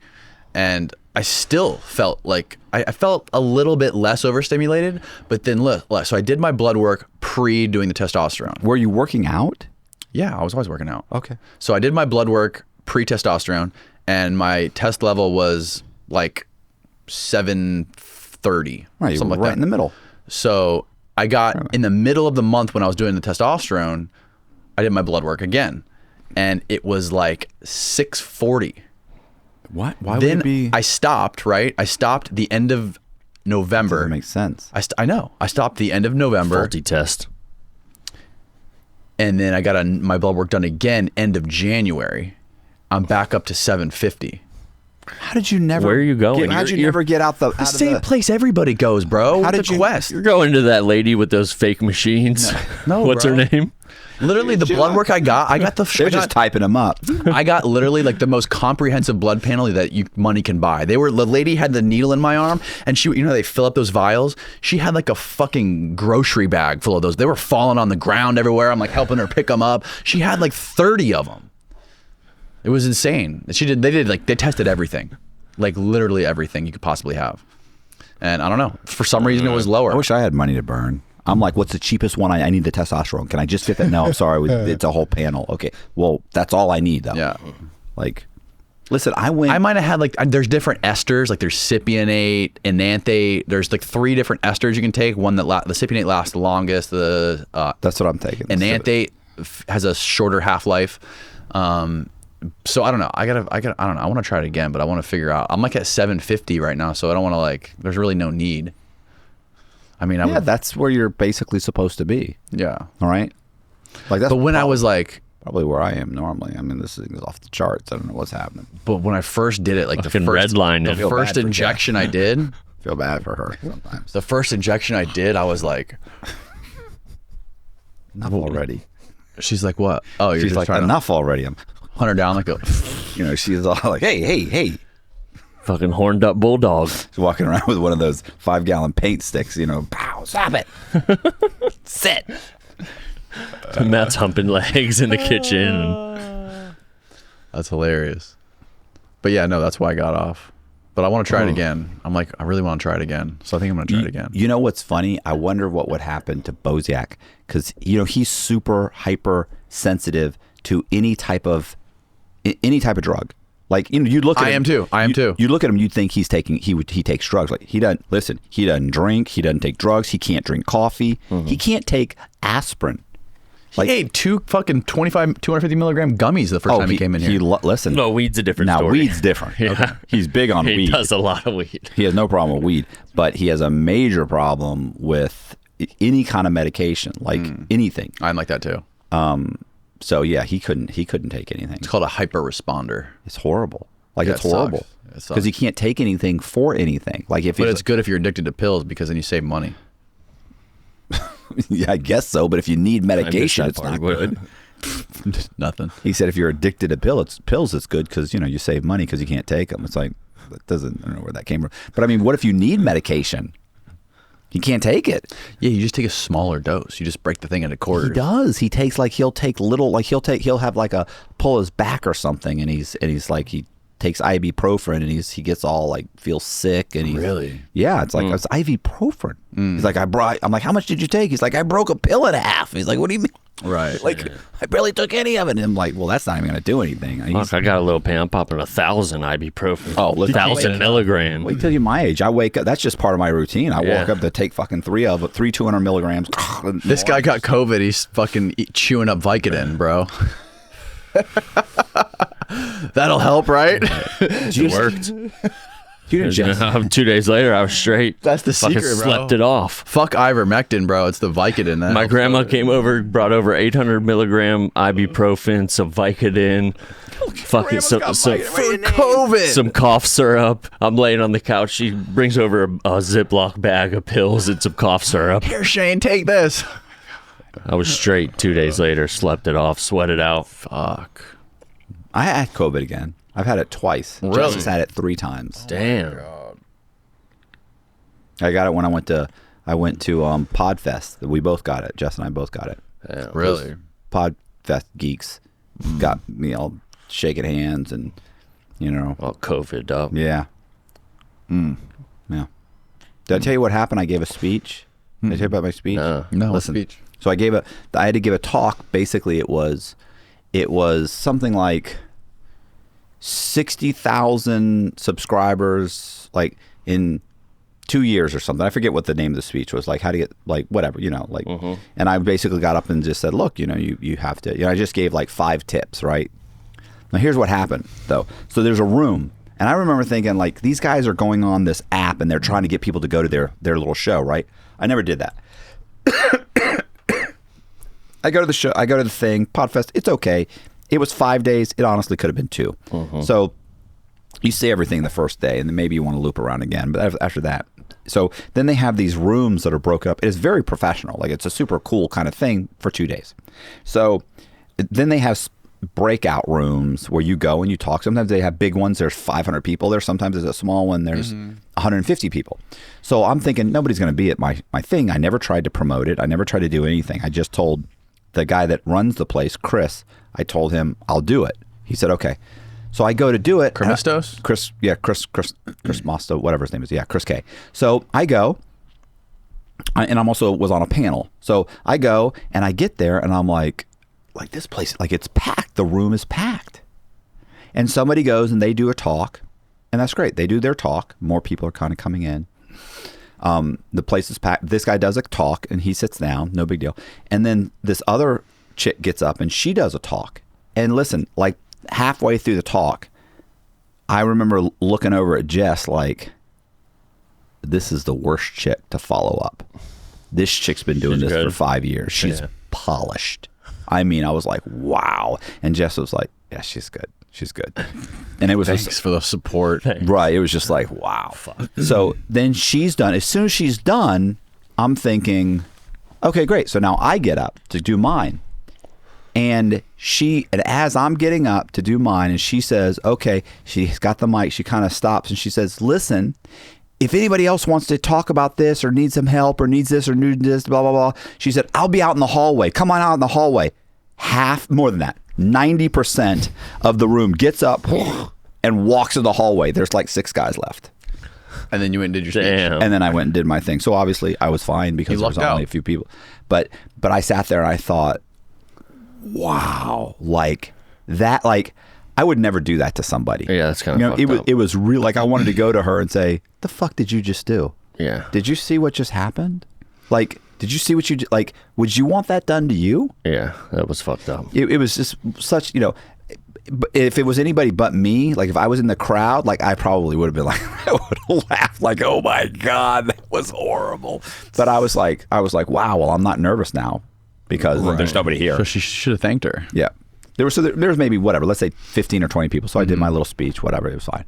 But yeah, I got sick. Like the next day when I got home, by the time we got home that night, I was feeling achy. Yeah. The next day, super achy. And so was Jess. We both super sick that night. And I was supposed to go to Ian Bick, fly up to be interviewed by Ian Bick. Do you know who he is? I've heard, I think so. I think you sent me something about him. Yeah, I was supposed to go up there, and I had to cancel at the last minute, and I still haven't really been able to go up there since then.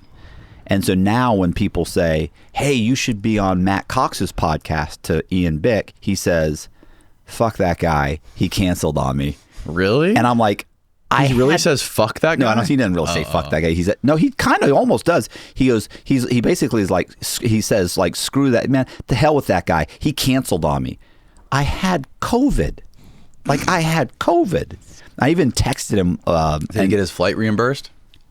No, he said he said he just lost it. And I told him, I said, look, I'll pay for my own flight and fly up. I get it. Right. And he came back and I told him, I said, hey, quit telling people that I canceled on you. I had COVID. He's like, yeah, I get it.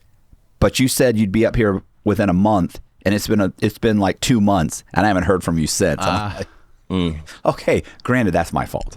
But come on, bro. Like, I'm gonna get up there. Give me a minute. First of all, you invited me to fly up to your show. Do you know how many needles I got to bring with me on the plane? You invited me to fly up to do your podcast.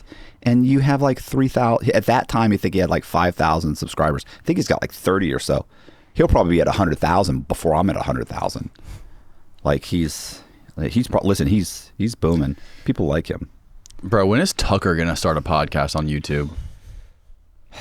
I don't think he can. Won't they take it down almost immediately? Built for the internet, bro. Have you watched his Full Send podcast? No. Oh my God, it is so fucking hilarious, dude. He is so funny when he's able to speak freely, and he's not just like reading off a teleprompter. I saw a video online where he was fishing in Central Park. Tucker was? Yeah. In New York? Yeah. Really? Yeah. Some guy comes up and like he's like turns around. The guy's like, "Oh, you're Tucker Carlson. Are you supposed to be fishing?" He goes, "Yeah, you can fish." And he's like, totally cool. The guy starts talking. The guy's like, "No, don't you need a license?" He's like, "No, people don't know that, but you don't need a license." He goes, "Is it fish any good?" He said, "Not really." And he was like, he's a big hunter and fisher, and he likes to hunt and fish a lot. But he likes to hunt. He's like a big bird hunting guy. Is he? Yeah. My God, he's already got 62,000 subscribers. What was that? What are you benching? How much do you bench? No, we use. You don't do bench? No, but it's on a machine. Oh, you fucking pussy! Like I don't actually use the bar. How much do you in the machine? Like it's like 250, 260. Like it's almost the whole rack. And I'm not doing. By the way, I'm not like barely going down. Like I'm going deep, all the way down, like all the way up. Yeah, I don't do all that, but yeah. So, and I start at like 225. I'll do like 225, then it goes like 245, then it goes like 255, and then it goes to like whatever 15 or 20. The one where you sit up, the one where you're sitting up and you go like that. Is that the one you're talking about? I do a slight incline. Incline. Yeah. So it's not quite. So I'm not laying flat. Like this. Yeah, I like doing the incline too. Yeah. So that way you don't build like the bitch tits down there. You build up the top. No, I mean I do that. I do flies on a machine. You keep in mind I'm working out with Jess, and then she's pretty jacked. She is. We do dips. She's strong as fuck all. She looks like it. And the worst thing is like I'm my upper body strength at least double everything she does, and yet when we wrestle, I can't pin her. When we wrestle, I can't. Now I just don't even fuck with her anymore. It's gotten to the point where it's so embarrassing. I mean, it's embarrassing. It's like literally like I'm like I don't understand. Like I'm sitting there going, I don't understand. Like I'm benching double what you're benching, more than double, and I can't get you off of me. And core. It's ridiculous. Yeah. She's got. My wife's she's got retard strength. She does. She does. I'm glad you whispered that. I hate to say that. Hopefully the algorithm didn't hear it. I'm sorry. I hate to say that. I mean, I know what it, but it is what it is. Like, and I went to a school with kids with special needs. Like, I know it's it's real. It's real. We had a guy named Rodney who had Down syndrome, strong as fuck. Yeah. Where's Rodney? I don't know. He was scary though. He would chase you around. Like Jono. Yeah. Yeah. God, that is crazy how they are strong. Yeah. They are really fucking strong. For no reason. Yeah, it's ridiculous. And Jess is like that. She's strong. It's it hot outrageous. in here? You okay? I don't know. I've drank 2 cups of coffee. This is literally probably my 5th or 6th cup of coffee. This is your first time in here since we got the new AC. I'm actually kind of cold. You know, we don't hear. Yeah. We don't hear a lot of talking. I'm doing a lot of talking. We don't have that loud that fan going anymore. It's a lot quieter now, and I think it's a lot cooler now. This looks I'm like catching so a much draft better. right here. You like that? Yeah, that was the last time I saw it. I'm getting ready to get a new studio. Where, here or in someplace else? Not in this building, but somewhere around here. And I'm gonna get one in. Ooh, really big shot. Yeah, Yeah. we're getting a big warehouse. Really? Mm-hmm. Fantasy Factory. Fantasy Factory, bud, on Indian Rocks Beach.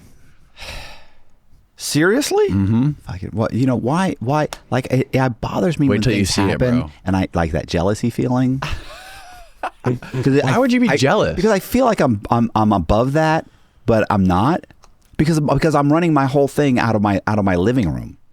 I'm running this whole. Listen, people show That's good, up. though. It's fine. Yeah. People show up and they're like this. They're like, hey, what's They look around like. So does Lex Friedman. He does it in his fucking kitchen. I know, but you know who I had on the other day? Brett Johnson.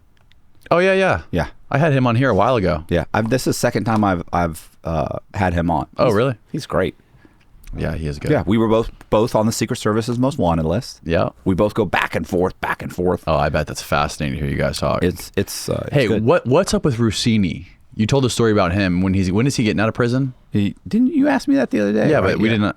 We're on air now. So So I mean, literally, he should be in a halfway house right now. The problem is the halfway houses are packed, and so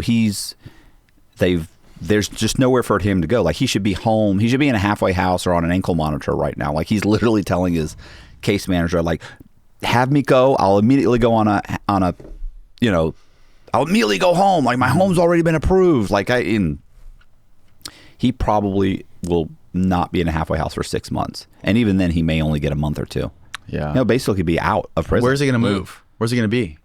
The halfway house, like, his mom is somewhere up, I want to say in the Panhandle area, but they tried to get him in a halfway house everywhere, like Ocala, Orlando, Tampa. They're just all full. Like, every place in Florida's full. It's crazy. packed with people that did RDAP Prisons and are did full. Yeah, well, and the halfway houses too. That's so wild. But great guy. I can't wait to listen. Rausini, do you remember the other day when not the other day, it was probably a year or so ago, you had a guy sit down and was talking about the cartel.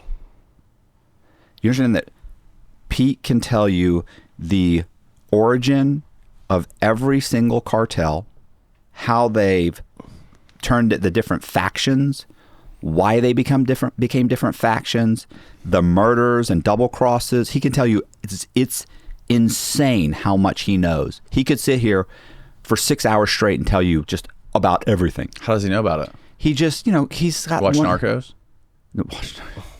He's probably got 180 IQ. And really? Oh, it's insane. It's insane. Listen, when I was doing his story, this was the kind of stuff he would do.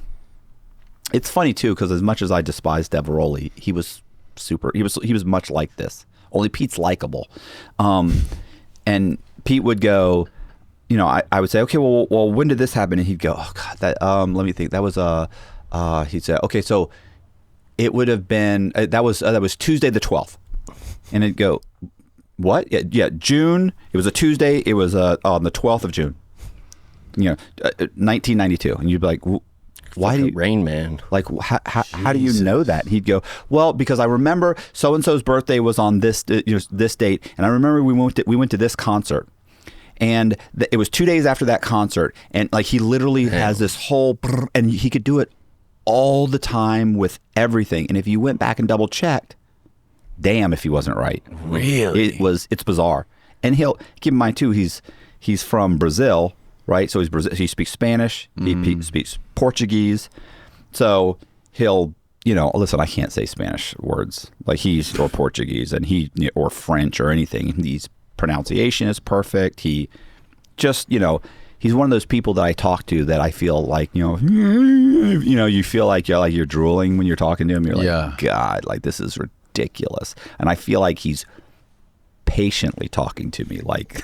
Right. Like he's just putting up with me. Yes. He just has like an incredible sense of fucking time where he can put timestamps on anything that happened on different things in history. It's not just that. Like he'll talk to you about quantum physics and he'll remember names. I can't remember names for anything. He'll remember the names, the pronunciations, when the book came out. This book, it was like 1,100 pages, and this and this and this, and there's a chapter. I think it's chapter 13. Chapter 13 was about, and you're like, are you insane? Like he'll tell you, listen. I'm gonna get him first. I'm gonna completely just spend like 2 weeks with him and get as much information out of him as possible, and then you can have him on here. He'll tell you about. I want him on here with you. I mean, that's fine, but he'll tell you about his case. It'll take 8 hours. He knows every single date. He has every single document. It's insane. It's a 3-parter. It's insane. He also is extremely wordy. Like he has no concept. He reads what, 1 book a day in prison? How many books does he read? I don't know. I mean, a lot. And I mean not normal books. These are like, typically if I get a book, I can give it to 4 other inmates. He gets a book and you might as well just throw it away. Nobody else is reading that shit. Like Pete, it's a book on mathematics. I know. There's a whole chapter on the comma. What? Like what? Yeah, there's a whole it's nuts. So is he autistic? He is mildly, I always say he's got a touch of Asperger's syndrome. And you don't notice, like you notice it when you first meet him, but then as you get to know him, you don't really notice it. But when somebody else comes over, you start to notice it again. Like with me, he talks to me, he looks me in the eye, we have conversations, we're open, he's very comfortable with me. But somebody else comes over and he immediately, hey, how you doing? And takes like 4 steps back, like, and you're like, well, what's going on? Like you don't notice it because we hang out all the time, and then somebody else would come in and he'd do it, and I'd be like, oh, that's right. Why is he in prison again? Short version is the charge is basically conspiracy to murder 2 federal informants in his 2 FBI federal informants that were both murdered. Then supposedly he ordered the murders. He ordered their murders and the disposal of their bodies. And he'll tell you, look, yeah, I didn't order the murders, but I did dispose of the bodies. He's like, but what was I going to do? I just threw the bodies in the dumpster. Exactly. That's exactly what it was. One of the bodies they found in the dumpster, the other one they didn't. And he's like, what was I going to do? I came home, the guy's dead. You can't just leave a body. It was a meth lab. I can't call the police. That story was fucking crazy, yeah, dude. It's nuts. Yeah. What's the name? Did you write a story about that? Yeah, you told us that it? story. Devil Exposed. Devil Exposed. I actually wrote. So I have an abridged version, and then I have a full book. The full book is basically, it's like a true crime book. The abridged version is really more about the crux of the case, how they built the case against them, and they're actually both really good. The problem, like I said, that he has no concept of brevity at all. It'll take him 2 minutes to explain something that really would have taken about 20 seconds to explain. He's very wordy. He's very detail oriented. He thinks everything is important in the story. He can't cut to the chase.